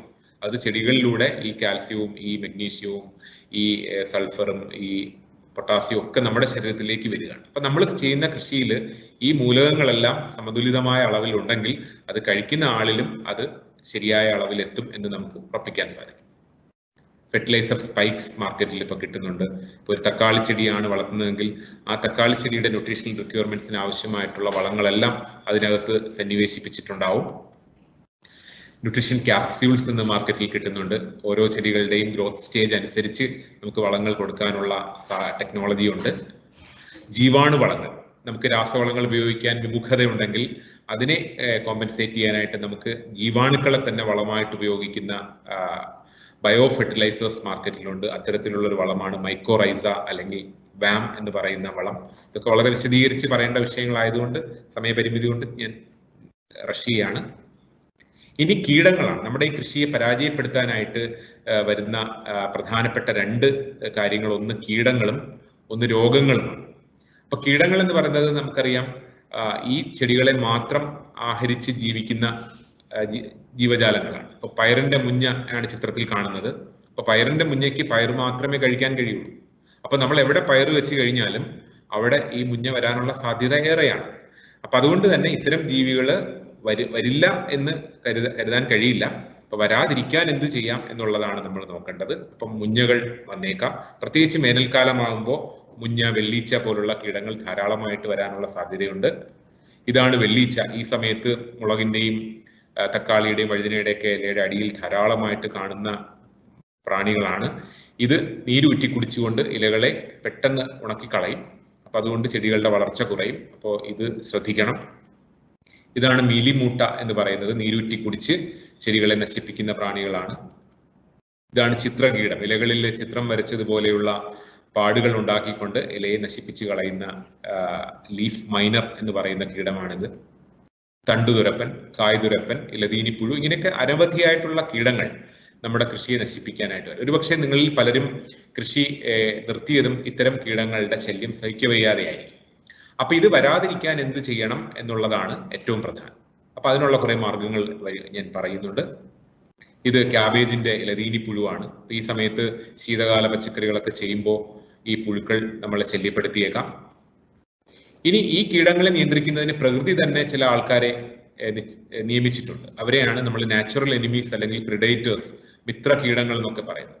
ഇവിടെ നോക്കുകയാണെങ്കിൽ ഒരു ഡ്രാഗൺ ഫ്ലൈ ഒരു ചെടിയെ നശിപ്പിക്കുന്ന കീടത്തെ അമർച്ച ചെയ്യുന്ന ഒരു ചിത്രമാണ് ഈ സ്ലൈഡിൽ കാണുന്നത്. ഇത് അസാസിൻ ബഗ് എന്ന് പറയുന്ന മറ്റൊരു പ്രിഡേറ്റർ ഒരു കീടത്തെ ശരിപ്പെടുത്തുന്ന കാഴ്ചയാണ്. ഇത് പ്രേയിങ് മാൻറ്റിസ് എന്ന് പറയുന്ന ഒരു പ്രിഡേറ്റർ മറ്റൊരു കീടത്തെ തിന്നുന്ന കാഴ്ചയാണ്. ഇത് ലേഡി ബേർഡ് ബീറ്റിൽസ് എന്ന് പറയുന്ന വിഭാഗത്തിൽപ്പെടുന്നത് മുഞ്ഞകളെ തിന്നുന്ന ഒരു കാഴ്ചയാണ്. അപ്പൊ ഇങ്ങനെ നമുക്ക് നമ്മുടെ ചുറ്റുപാടും കാണുന്ന ഈ ചെടികളെ നശിപ്പിക്കുന്ന കീടങ്ങളെ നിയന്ത്രിക്കുന്നതിന് പ്രകൃതി തന്നെ ചില ആൾക്കാരെ നിശ്ചയിച്ചിട്ടുണ്ട്. അപ്പൊ അവരുടെ എണ്ണം വർദ്ധിപ്പിക്കുന്നതിനും അവരെ കൊല്ലാതെ പരിപാലിക്കുന്ന ഒരു ഇക്കോളജിക്കൽ എഞ്ചിനീയറിംഗ് എന്നൊക്കെ പറയുന്ന ആ രീതിയിൽ നമ്മൾ നമ്മുടെ തോട്ടം മെയിൻറ്റെയിൻ ചെയ്യുകയാണെങ്കിൽ ഈ കീടങ്ങളെ നമുക്ക് രാസവസ്തുക്കൾ ഉപയോഗിക്കാതെ തന്നെ നമുക്ക് നിയന്ത്രിക്കാനായിട്ട് സാധിക്കും. ഇവിടെ കാണുന്ന മഞ്ഞക്കണി എന്ന് പറയുന്ന ഒരു ട്രാപ്പാണ്. നമ്മൾ വേനൽക്കാല കൃഷിയിൽ ഈ വെള്ളീച്ച പോലുള്ള കീടങ്ങൾ വരുമ്പോൾ ഇത്തരത്തിലുള്ള ഒരു മഞ്ഞ പ്ലാസ്റ്റിക് ഷീറ്റിൽ നമ്മൾ പാം ഓയിലോ അല്ലെങ്കിൽ ഗ്രീസോ അല്ലെങ്കിൽ ആവണക്കെണ്ണയോ ഒക്കെ പുരട്ടി നമ്മൾ വെക്കുകയാണെന്നുണ്ടെങ്കിൽ ചെടികളിൽ വന്ന് പറ്റുന്നതിന് പകരം ഈ കീടങ്ങൾ ഈ പ്ലാസ്റ്റിക് ഷീറ്റിൽ വന്ന് പറ്റുകയും അവിടെ അതിന്റെ ചിറക് ഒട്ടിപ്പിടിച്ച് അത് ചത്തുപോവുകയും ചെയ്യും. അപ്പൊ പ്രകൃതി സൗഹൃദ രീതികളിലൂടെ കീടങ്ങളെ നിയന്ത്രിക്കാം. ഇത് നീലക്കണി എന്ന് പറയുന്ന കീടമാണ്. നീല നിറം ചില ജീവികളെ ആകർഷിക്കുന്നുണ്ട്. അതിനെ പിടിക്കുന്നതിന് വേണ്ടി നമ്മൾ ഇത് ഉപയോഗിക്കുന്നു. ഇത് ഫിറമോൺ കെണിയാണ്. പ്രത്യേകിച്ചും വെള്ളരി വർഗ വിളകളിലെ കായ്കൾ തിന്ന് നശിപ്പിക്കുന്ന കായീച്ചകൾ അതിനെ കൂട്ടമായിട്ട് ആകർഷിച്ച് പിടിക്കാനുള്ള ഫിറമോൺ കെണികളാണ് ഈ കാണുന്നത്. ഇത് മാർക്കറ്റിൽ ലഭ്യമാണ്. അപ്പൊ ഇങ്ങനെയുള്ള കെണികൾ നമ്മൾ രാസവസ്തുക്കൾ ഉപയോഗിക്കാതെ തന്നെ ഈ പ്രിഡേറ്റേഴ്സിന്റെയും ഈ കെണികളുടെയും സഹായത്തോടു കൂടി നമുക്ക് കീടങ്ങളെ നിയന്ത്രിക്കും. ഇത് രോഗങ്ങളാണ്. നമ്മളിപ്പോ കോവിഡിനെ നിയന്ത്രിക്കാനായിട്ട് എന്തൊക്കെ കാര്യങ്ങൾ ചെയ്യുന്നു എന്നുള്ളത് മാത്രം ആലോചിച്ചാൽ മതി എങ്ങനെയാണ് ഈ വൈറസുകൾ നമ്മളെ ശല്യപ്പെടുത്തുന്നതെന്ന് അറിയാം. ഇവിടെ കാണുന്നത് വെണ്ടയിലെ നരപ്പ് രോഗം അല്ലെങ്കിൽ യെല്ലോ വെയിൻ മൊസൈക്ക് എന്ന് പറയുന്ന ഒരു രോഗമാണ്. ഇതൊരു വൈറസ് രോഗമാണ്. അപ്പൊ ഇങ്ങനെ കുറെ വൈറസ് രോഗങ്ങൾ ചെടികളെ ബാധിക്കുന്നുണ്ട്. ഇത് ഫംഗസ് രോഗത്തിന് ഉദാഹരണമാണ്. വഴുതന ചെടിയുടെ ഇലകൾ വേഗത്തിൽ ഉണങ്ങിപ്പോകാൻ കാരണമാകുന്ന ഒരു ഫംഗസ് ഡിസീസിന്റെ ചിത്രമാണിത്. ഇത് തക്കാളി ചെടിയിലെ ഇലകളെ ബാധിക്കുന്ന ഒരു ഫംഗസ് രോഗമാണ്. അപ്പൊ ഇങ്ങനെയുള്ള രോഗങ്ങളെ നിയന്ത്രിക്കാനും നമുക്ക് സാധിക്കണം. കീടങ്ങളെ നിയന്ത്രിക്കാൻ സാധിക്കണം, രോഗങ്ങളെ നിയന്ത്രിക്കാൻ സാധിക്കണം. അപ്പൊ രോഗങ്ങളെ നിയന്ത്രിക്കാൻ നമ്മളെ സഹായിക്കുന്ന ഒരു മിത്ര കുമിളാണ് ട്രൈക്കോഡെർമ. അപ്പൊ നമ്മൾ അടിവളത്തിൽ നമ്മുടെ അടിസ്ഥാന വളത്തിന്റെ ഒപ്പം ചാണകപ്പൊടി, വേപ്പിൻ പിണ്ണാക്ക് എന്ന് പറയുന്ന ആ വളങ്ങളുടെ കൂട്ടത്തിൽ നമുക്ക് ചേർത്ത് ഉപയോഗിക്കാവുന്ന ഒരു ജീവാണു കുമിൾനാശിനിയാണ് ട്രൈക്കോഡെർമ. ഇത് നമ്മുടെ കൃഷിയിൽ നമ്മൾ പ്രയോജനപ്പെടുത്തണം. സ്യൂഡോമോണാസ് ഫ്ലൂറസെൻസ് എന്ന് പറയുന്ന ഒരു ബാക്ടീരിയ ഈ രോഗങ്ങളെ നിയന്ത്രിക്കാൻ നമ്മളെ സഹായിക്കുന്നുണ്ട്. അതിന്റെ കൾച്ചർ മാർക്കറ്റിൽ ലഭ്യമാണ്. അത് തുടക്കം മുതൽ തന്നെ നമ്മുടെ കൃഷിയിൽ നമ്മൾ ഉപയോഗിക്കാൻ ശ്രദ്ധിക്കണം. അപ്പൊ ഇങ്ങനെ നമ്മുടെ ചെടികൾക്ക് കൃത്യമായിട്ടുള്ള വളപ്രയോഗവും കൃത്യമായിട്ടുള്ള കീടരോഗ നിയന്ത്രണ കാര്യങ്ങൾ പ്രകൃതി സൗഹൃദമായ രീതിയിൽ ചെയ്യുകയാണെങ്കിൽ, കൃത്യമായിട്ടുള്ള വളപ്രയോഗമൊക്കെ ചെയ്യുകയാണെങ്കിൽ, നല്ല സൂര്യപ്രകാശം ലഭിക്കുകയാണെങ്കിൽ, മിതമായ ജലസേചനമൊക്കെ ഉറപ്പുവരുത്തുകയാണെങ്കിൽ, നമ്മളുടെ എല്ലാ വീടുകളിൽ ഈ ഒരാൾക്ക് 300 ഗ്രാം എന്നുള്ള അളവിലുള്ള പച്ചക്കറികളും 100 ഗ്രാം എന്നുള്ള അളവിലുള്ള പഴങ്ങളും നമുക്ക് കൃഷി ചെയ്യാനായിട്ട് സാധിക്കും. ഇനി കുറച്ചും കൂടി അഡ്വാൻസ്ഡ് ആയിട്ട് ചിന്തിക്കുന്നവർക്ക് ഈ ഹൈഡ്രോപോണിക്സ് എന്ന് പറയുന്ന വെള്ളത്തിൽ കൃഷി ചെയ്യുന്ന രീതി പരീക്ഷിക്കാവുന്നതാണ്. അതിൽ ലെറ്റ്യൂസ്, അതുപോലെ ബോക്ചോയ്, ചീര, പുതിന അങ്ങനെയുള്ള ലീഫി വെജിറ്റബിൾസ് നമുക്ക് വളരെ വിജയകരമായിട്ട് കൃഷി ചെയ്യാൻ സാധിക്കും. എല്ലാ വീടുകളിലും കമ്പോസ്റ്റിംഗ് സൗകര്യം ഉണ്ടാവണം. അപ്പോൾ ഈ ഉണങ്ങിയ ഇലകളൊന്നും നമ്മൾ കത്തിച്ച് കളയരുത്. അതൊക്കെ ഇതുപോലുള്ള ഒരു വയർ മെഷീനകത്ത് നമുക്ക് ഇട്ട് കുറച്ച് ചാണകമോ EM സൊല്യൂഷനോ ഒക്കെ നമ്മൾ അതിലേക്ക് കുടഞ്ഞു കൊടുക്കുകയാണെങ്കിൽ നമ്മുടെ വീട് പുരയിടം എല്ലാം വളരെ ശുദ്ധമായി ശുചിയായി കിടക്കുകയും ചെയ്യും. നമുക്ക് ആവശ്യമായിട്ടുള്ള വളങ്ങൾ അതിൽ നിന്ന് കിട്ടുകയും ചെയ്യും. പുതയിടുക. നമ്മുടെ വാഴകളും ഇഞ്ചിയും വാഴയും മഞ്ഞളും കുരുമുളകും തെങ്ങും ഒക്കെ നമ്മൾ കൃഷി ചെയ്യുമ്പോൾ ഒരിക്കലും അതിന്റെ ചെടിത്തടങ്ങൾ വെയിൽ കൊണ്ട് കാഞ്ഞു പോകാതെ നമുക്ക് ഏത് വസ്തുക്കളാണോ പ്രാദേശികമായിട്ട് ലഭ്യമാവുന്നത് അതുപയോഗിച്ച് പുതയിടുക എന്നുള്ളത് നമുക്ക് അനുവർത്തിക്കാം. വൈക്കോല്, അതുപോലെ കരിയിലകൾ, പേപ്പർ, നമ്മുടെ പാൾ പേപ്പറുകൾ, അറക്കപ്പൊടി, ചകിരിച്ചോറ്, ഇങ്ങനെയൊക്കെയുള്ള സാധനങ്ങൾ നമുക്ക് ഈ രീതിയിൽ പുതയിട്ട് കൃഷി ചെയ്യാനായിട്ട് ഉപയോഗിക്കാം. തിരിനന പോലെയുള്ള പുതിയ സാങ്കേതിക വിദ്യകൾ നമ്മളുടെ ടെറസ് ഗാർഡനുകളിൽ അത് നമുക്ക് ചെയ്യാം. ഇത് ചിത്രത്തിൽ കാണുന്ന ഒരു തിരിനന യൂണിറ്റ് സെറ്റപ്പ് ചെയ്യുന്നതിന്റെ ചിത്രങ്ങളാണ്. ആ തിരിനന സമ്പ്രദായത്തിൽ എങ്ങനെയാണ് ചെടികൾ വളർന്നു നിൽക്കുന്നത് എന്നുള്ളത് ഈ സ്ലൈഡിൽ കാണാം. പപ്പായ തുള്ളിനന അല്ലെങ്കിൽ ഡ്രിപ്പ് ഇറിഗേഷൻ എന്ന് പറയുന്ന സാങ്കേതിക വിദ്യ ഉപയോഗിച്ച് വാണിജ്യാടിസ്ഥാനത്തിൽ ചെയ്തിരിക്കുന്നു. അപ്പൊ നമുക്ക് വളരെ low cost family drip irrigation systems design ചെയ്യാവുന്നതാണ്. ഒരു ഓവർ ഹെഡ് ടാങ്കും ഒരു ഡ്രിപ്പ് കിറ്റും നമുക്കുണ്ടെന്നുണ്ടെങ്കിൽ ഈ ടാങ്കുമായിട്ട് ഡ്രിപ്പ് കിറ്റ് കണക്ട് ചെയ്ത് കഴിഞ്ഞാൽ നമ്മുടെ ചെടികളുടെ തടങ്ങളിലോ അല്ലെങ്കിൽ ചട്ടികളിലോ ഒക്കെ തന്നെ തുള്ളി തുള്ളിയായിട്ട് ഗ്രാവിറ്റേഷണൽ ഫോഴ്സ് വഴി വെള്ളം കൊടുക്കാവുന്ന തരത്തിലുള്ള ഫാമിലി ഡ്രിപ്പ് കിറ്റുകൾ ഇന്ന് മാർക്കറ്റിലുണ്ട്. അപ്പൊ ഇത്തരത്തിൽ ഒരു ഓവർഹെഡ് ടാങ്കിൽ നിന്നും ഒരു ചെറിയ ഫിൽറ്റർ സംവിധാനം ഉപയോഗിച്ചുകൊണ്ട് ഒരു മെയിൻ പൈപ്പും കുറച്ച് ലാറ്ററൽസും വെച്ച് കഴിഞ്ഞാൽ നമുക്ക് ഈ ചെറിയ പോഷകത്തോട്ടത്തിന് വേണ്ട ജലസേചനം വളരെ കുറച്ച് വെള്ളം മാത്രം ഉപയോഗിച്ച് നമുക്ക് ചെയ്യാൻ സാധിക്കും. ഇനി അങ്ങനെയുള്ള വലിയ ഗാഡ്ജറ്റ്സിന് പോകുന്നില്ലെങ്കിൽ ഇത് വളരെ പാവപ്പെട്ട കർഷകർ ചെയ്യുന്ന ഒരു രീതിയാണ്. വെറും മരങ്ങളുടെ ചില്ലകൾ കൊണ്ട് ഒരു ഹൈറ്റിൽ ഒരു സ്റ്റാൻഡ് ഉണ്ടാക്കി അതിൽ വീട്ടിലുള്ള പഴയ കലങ്ങളോ അല്ലെങ്കിൽ വലിയ പെയിന്റ് ബക്കറ്റുകളോ ഒക്കെ വെച്ചുകൊണ്ട് അതിൽ നിന്നും കറുത്ത ട്യൂബുകൾ താഴേക്ക് കൊണ്ടുവന്ന് ചെടികൾക്ക് ലോ കോസ്റ്റ് ഡ്രിപ്പ് ഇറിഗേഷൻ കൊടുത്തിരിക്കുകയാണ് ഇവിടെ. ഇനി നമുക്ക് ഇതുപോലെയുള്ള മിനറൽ വാട്ടർ ബോട്ടിലുകളും അതുപോലെ ഈ ഡ്രിപ്പർ, നമ്മുടെ ഹോസ്പിറ്റൽ ഉപയോഗത്തിന് പോലെയുള്ള ഡ്രിപ്പ് ട്യൂബുകളൊക്കെ വെച്ചുകൊണ്ട് വേണമെങ്കിൽ ഇത്തരത്തിലുള്ള ഡ്രിപ്പ് യൂണിറ്റുകൾ നമുക്ക് തന്നെ സെറ്റപ്പ് ചെയ്യാവുന്നതാണ്. പിന്നെ അതുപോലെ ഹൈഡ്രോ ജെൽ എന്ന് പറയുന്ന വസ്തുക്കൾ മാർക്കറ്റിലുണ്ട്. പ്രത്യേകിച്ചും അക്രിലേറ്റ്സ്, പോളി അക്രിലേറ്റ്സ് വിഭാഗത്തിൽപ്പെടുന്ന നമ്മൾ ഡയപ്പറിനകത്തൊക്കെ ഉപയോഗിക്കുന്ന തരത്തിലുള്ള ഹൈഡ്രോ ജെല്ലുണ്ട്. അത് ഓരോ ടീസ്പൂൺ നമ്മൾ ചെടികളുടെ ചോട്ടിൽ ഇട്ട് കൊടുക്കുകയാണെന്നുണ്ടെങ്കിൽ അത് ആ വെള്ളം വലിച്ചെടുത്ത് വെള്ളം ആവിയായി പോവാതെ, വെള്ളം അടിയിലേക്ക് പെർക്കുലേറ്റ് ചെയ്ത് നഷ്ടപ്പെട്ടു പോവാതെ ഈ ഉപരിതലത്തിൽ തന്നെ വെള്ളത്തെ പിടിച്ചു നിർത്താൻ സഹായിക്കുന്ന ഹൈഡ്രോ ജെൽ മാർക്കറ്റിലുണ്ട്. അപ്പൊ ഇതൊക്കെ നഗരകൃഷിയുടെ ചില ദൃശ്യങ്ങളാണ്.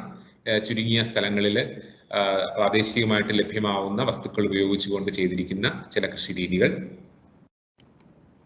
ഇത് പാഴ് കുപ്പികൾ, നമ്മളുടെ സോഫ്റ്റ് ഡ്രിങ്ക്സ് ഒക്കെ വരുന്ന കുപ്പികൾ ഉപയോഗിച്ചുകൊണ്ട് അതിനെ വെയിൽ നല്ല രീതിയിൽ കിട്ടത്തക്ക രീതിയിൽ ഗ്യാലറികൾ, സ്റ്റാൻഡ് കൺസ്ട്രക്ട് ചെയ്തുകൊണ്ട് അതിൽ ലെറ്റ്യൂസും ചീരയും പുതിനയും ഒക്കെ കൃഷി ചെയ്തിരിക്കുന്ന സ്ക്രാപ്സ് ഉപയോഗിച്ചിട്ടുള്ള കൾട്ടിവേഷൻ രീതികളാണ്. ഇത് യൂസ്ഡ് ടയറുകൾ ഉപയോഗിച്ച് നമ്മുടെ നഗരപ്രദേശങ്ങളിലൊക്കെ തന്നെ പലയിടത്തും കൂടി കിടക്കുന്ന ടയറുകൾ നമുക്ക് എങ്ങനെ കൃഷിക്ക് ഉപയോഗിക്കാം എന്നുള്ളത് ഈ ചിത്രം നമുക്ക് കാണിച്ചു തരുന്നുണ്ട്. ഇത് അലങ്കാര ചെടികളോ അല്ലെങ്കിൽ പുതിന പോലെയുള്ള മിന്റ് പോലെയുള്ള പച്ചക്കറികളൊക്കെ തന്നെ നമുക്ക് ഇതുപോലെ സോഫ്റ്റ് ഡ്രിങ്ക് ബോട്ടിലിൽ നമ്മുടെ മതിലുകളിലോ നമ്മുടെ ചുവരുകളിലോ വെയിൽ വീഴുന്ന സ്ഥലങ്ങളിൽ ഇത്തരത്തിൽ ഗാർഡൻ സെറ്റ് ചെയ്യാൻ നമുക്ക് സാധിക്കും. വെർട്ടിക്കൽ ഫാമിംഗ് എന്ന് പറയുന്ന ടെക്നോളജി ഇപ്പോൾ പോപ്പുലറൈസ് ചെയ്ത് വരുന്നുണ്ട്. അപ്പോൾ വെർട്ടിക്കൽ സ്റ്റാൻഡുകൾ നമുക്ക് പച്ചക്കറികൾ വളർത്തുന്നതിന് വേണ്ടി ഇന്ന് ബാൽക്കണികളിലോ ടെറസിലോ ഒക്കെ സെറ്റ് ചെയ്യാവുന്ന വെർട്ടിക്കൽ സ്റ്റാൻഡുകളുണ്ട്. അതുപയോഗിച്ച് കൃഷി ചെയ്യാം. ഇതുപോലെ നമുക്ക് തന്നെ ലോക്കലി വെൽഡ് ചെയ്ത് എടുക്കാവുന്ന ഗ്യാലറികൾ, ചുരുങ്ങിയ സ്ഥലത്ത് കൂടുതൽ ചട്ടികളും ബാഗുകളും ഒക്കെ വെച്ച് കൃഷി ചെയ്യാവുന്ന ഗ്യാലറികൾ നമുക്ക് ഉണ്ടാക്കാം. പോർട്ടബിൾ ഫാമിംഗ് സിസ്റ്റംസ് ഇന്ന് മാർക്കറ്റിൽ വരുന്നുണ്ട്. അത് നിവർത്തി വെച്ച് കഴിഞ്ഞ് ഒരു ടെറസിലോട്ട് ഒരു എന്താ പറയാ റെഡി ടു ഗ്രോ രീതിയിൽ ഉള്ള പോർട്ടബിൾ സിസ്റ്റംസ് ഇപ്പോൾ വരുന്നുണ്ട്. ബാൽക്കണികളെ എങ്ങനെ കൃഷിക്ക് പ്രയോജനപ്പെടുത്തുന്നു എന്നുള്ളത് ഈ സ്ലൈഡ് പറയുന്നു. അക്വപോണിക്സ്, മീനും പച്ചക്കറിയും കൂടി ഒരുമിച്ച് കൃഷി ചെയ്യുന്ന രീതികൾ ഇന്ന് പ്രചാരത്തിലുണ്ട്. ഹൈഡ്രോപോണിക്സ് ഉപയോഗിച്ച് നമുക്ക് ലീഫി വെജിറ്റബിൾസ് ഉണ്ടാക്കുന്നത് വളരെ നല്ല ഒരു ടെക്നോളജിയാണ്. ഫ്ലോട്ടിംഗ് റാഫ്റ്റ് ടെക്നോളജി എന്നുള്ള രീതിയിൽ പച്ചക്കറികൾ ഉണ്ടാക്കുന്നുണ്ട്. അലങ്കാര ചെടികളും പച്ചക്കറികളും ഇടകലർത്തി കൃഷി ചെയ്യുന്ന രീതികൾ ഇന്ന് ചെയ്യുന്നുണ്ട്. രണ്ടിനും അതിൻ്റെതായ ഭംഗി കിട്ടുന്നുണ്ട്. ഈ ചിത്രം കാണാം. നമുക്ക് ആവശ്യമായിട്ടുള്ള കുരുമുളക്, ബുഷ് പെപ്പർ എന്ന് പറയുന്ന ടെക്നോളജി ഉപയോഗിച്ചുകൊണ്ട് കുരുമുളക് നമുക്ക് ഉൽപ്പാദിപ്പിക്കാം.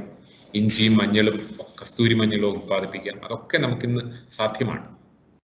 വേണമെങ്കിൽ അത്യാവശ്യത്തിന് ചെടികളുടെ പരാഗണം ഉറപ്പുവരുത്തുന്നതിന് വേണ്ടി ഈ കുത്താത്ത തേനീച്ചകൾ, സ്റ്റിംഗ്ലെസ് ബീസ് എന്ന് പറയുന്ന തടിക്കൂടുകളിലോ അല്ലെങ്കിൽ മൺകുടങ്ങളിലോ അല്ലെങ്കിൽ മുളംകുഴലുകളിലോ വളർത്താവുന്ന തേനീച്ചക്കൂടുകൾ ഇന്ന് മാർക്കറ്റിലുണ്ട്. ഇത് നമ്മൾ തോട്ടങ്ങളിൽ സെറ്റ് ചെയ്യുകയാണെങ്കിൽ പരാഗണം യഥാവിധി നടക്കാനും നമുക്ക് വർഷത്തിൽ ഒരിക്കൽ 1-2 തവണ വീട്ടാവശ്യത്തിനുള്ള തേൻ കിട്ടാനും ഇത്തരം യൂണിറ്റുകൾ സഹായിക്കും.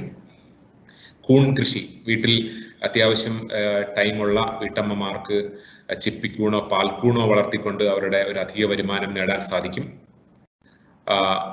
ആട്, ചെറിയ തോതിൽ സ്ഥല സൗകര്യം ഉള്ളവർക്കാണെങ്കിൽ ഇതുപോലുള്ള ഫാബ്രിക്കേറ്റഡ് കൂടുകൾ ഉപയോഗിച്ച് ആടിനെ വളർത്തി അതിന്റെ വരുമാനം ഉണ്ടാക്കാൻ സാധിക്കും. ബാക്ക്യാർഡ് പൗൾട്രി അല്ലെങ്കിൽ ഹൈടെക് കേജുകളിലുള്ള കോഴി വളർത്തൽ ഇന്ന് പ്രചാരത്തിലുണ്ട്. ഒരു വീട്ടിൽ 5 പേർക്ക് മുട്ട മതിയെങ്കിൽ നമ്മുടെ ഭിത്തിയിൽ മൗണ്ട് ചെയ്യാവുന്ന, സ്ക്രൂ വെച്ച് പിടിപ്പിക്കാവുന്ന കുഞ്ഞു കൂടുകൾ ഇന്നുണ്ട്. അതിൽ BV 380 എന്നൊക്കെ പറയുന്ന കോഴി ഇനങ്ങൾ വളർത്തുകയാണെങ്കിൽ ഒരു വീട്ടിൽ ആവശ്യമായിട്ടുള്ള മുട്ട അതിൽ നിന്ന് മാത്രം നമുക്ക് ഉൽപ്പാദിപ്പിക്കാൻ സാധിക്കും. അപ്പൊ ഇങ്ങനെ മനസ്സ് വെക്കുകയാണെങ്കിൽ, പോളോ കൊയ്ലോ പറഞ്ഞതുപോലെ നിങ്ങളൊരു കാര്യം നേടാൻ അദമ്യമായി ആഗ്രഹിക്കുന്നുണ്ടെങ്കിൽ ഈ പ്രപഞ്ചം മുഴുവൻ നിങ്ങളുടെ പിന്നിലുണ്ടാവും, നിങ്ങളെ സഹായിക്കാൻ. അപ്പൊ നിങ്ങൾ അത് എങ്ങനെ, എത്ര ഗൗരവത്തിൽ ഈ വിഷയം എടുക്കുന്നു എന്നുള്ളതാണ് പ്രധാനം. നിങ്ങൾക്ക് സേഫ് ആയിട്ടുള്ള ഭക്ഷണം കഴിക്കാൻ ആഗ്രഹിക്കുന്നുണ്ടോ? ന്യൂട്രീഷ്യസ് ആയിട്ടുള്ള ഭക്ഷണം കഴിക്കാൻ ആഗ്രഹിക്കുന്നുണ്ടോ? എങ്കിൽ തീർച്ചയായിട്ടും ഇനി ഒരു നിമിഷവും വൈകേണ്ടതില്ല. ഇതൊരു തുടക്കം മാത്രമാണ്, ഇതൊരു സ്പാർക്ക് മാത്രമാണ്. ഇതിനെ ഈ ഒരു ദിവസം ഇന്ന് ചരിത്രത്തിൽ എഴുതപ്പെടേണ്ട ഒരു ദിവസമായിട്ട്, ലൊയോള സ്കൂളിന്റെ ചരിത്രത്തിൽ രേഖപ്പെടുത്തേണ്ട ദിവസമായി നാളെ മറ്റുള്ളവർ പറയണം. അപ്പൊ ഇത് കേട്ടുകൊണ്ടിരിക്കുന്ന 1600 കുടുംബങ്ങൾ, ഇപ്പോ അതിലൊരു വലിയ പങ്ക് കുടുംബങ്ങൾ ഓൾറെഡി കൃഷിയിലേക്ക് ഇറങ്ങിയിട്ടുണ്ടാകുന്നത് തന്നെയാണ് ഞാൻ കരുതുന്നത്. കാരണം ഇനിയും കൃഷിയിലേക്ക് ഇറങ്ങാത്തൊരു വീടുണ്ടെങ്കിൽ അവർക്ക് എന്തോ കുഴപ്പമുണ്ട് എന്ന് കരുതേണ്ടി വരും. അപ്പോൾ അത് കുറച്ചും കൂടി ഇന്റൻസിഫൈ ചെയ്യുക, കുറച്ചും കൂടി ശാസ്ത്രീയമാക്കുക, കുറച്ചും കൂടി സാങ്കേതിക വിദ്യകളുടെ സംയോജനത്തിലൂടെ അതിന്റെ ഉൽപാദനക്ഷമത വർദ്ധിപ്പിക്കുക. അങ്ങനെ ഈ ക്ലാസ് കേട്ടുകൊണ്ടിരുന്ന എല്ലാവർക്കും, എല്ലാ കുടുംബങ്ങൾക്കും നല്ല രീതിയിൽ സുരക്ഷിതമായ ഭക്ഷണം കഴിക്കാൻ ഇനിയുള്ള നാളുകളിൽ കഴിയട്ടെ.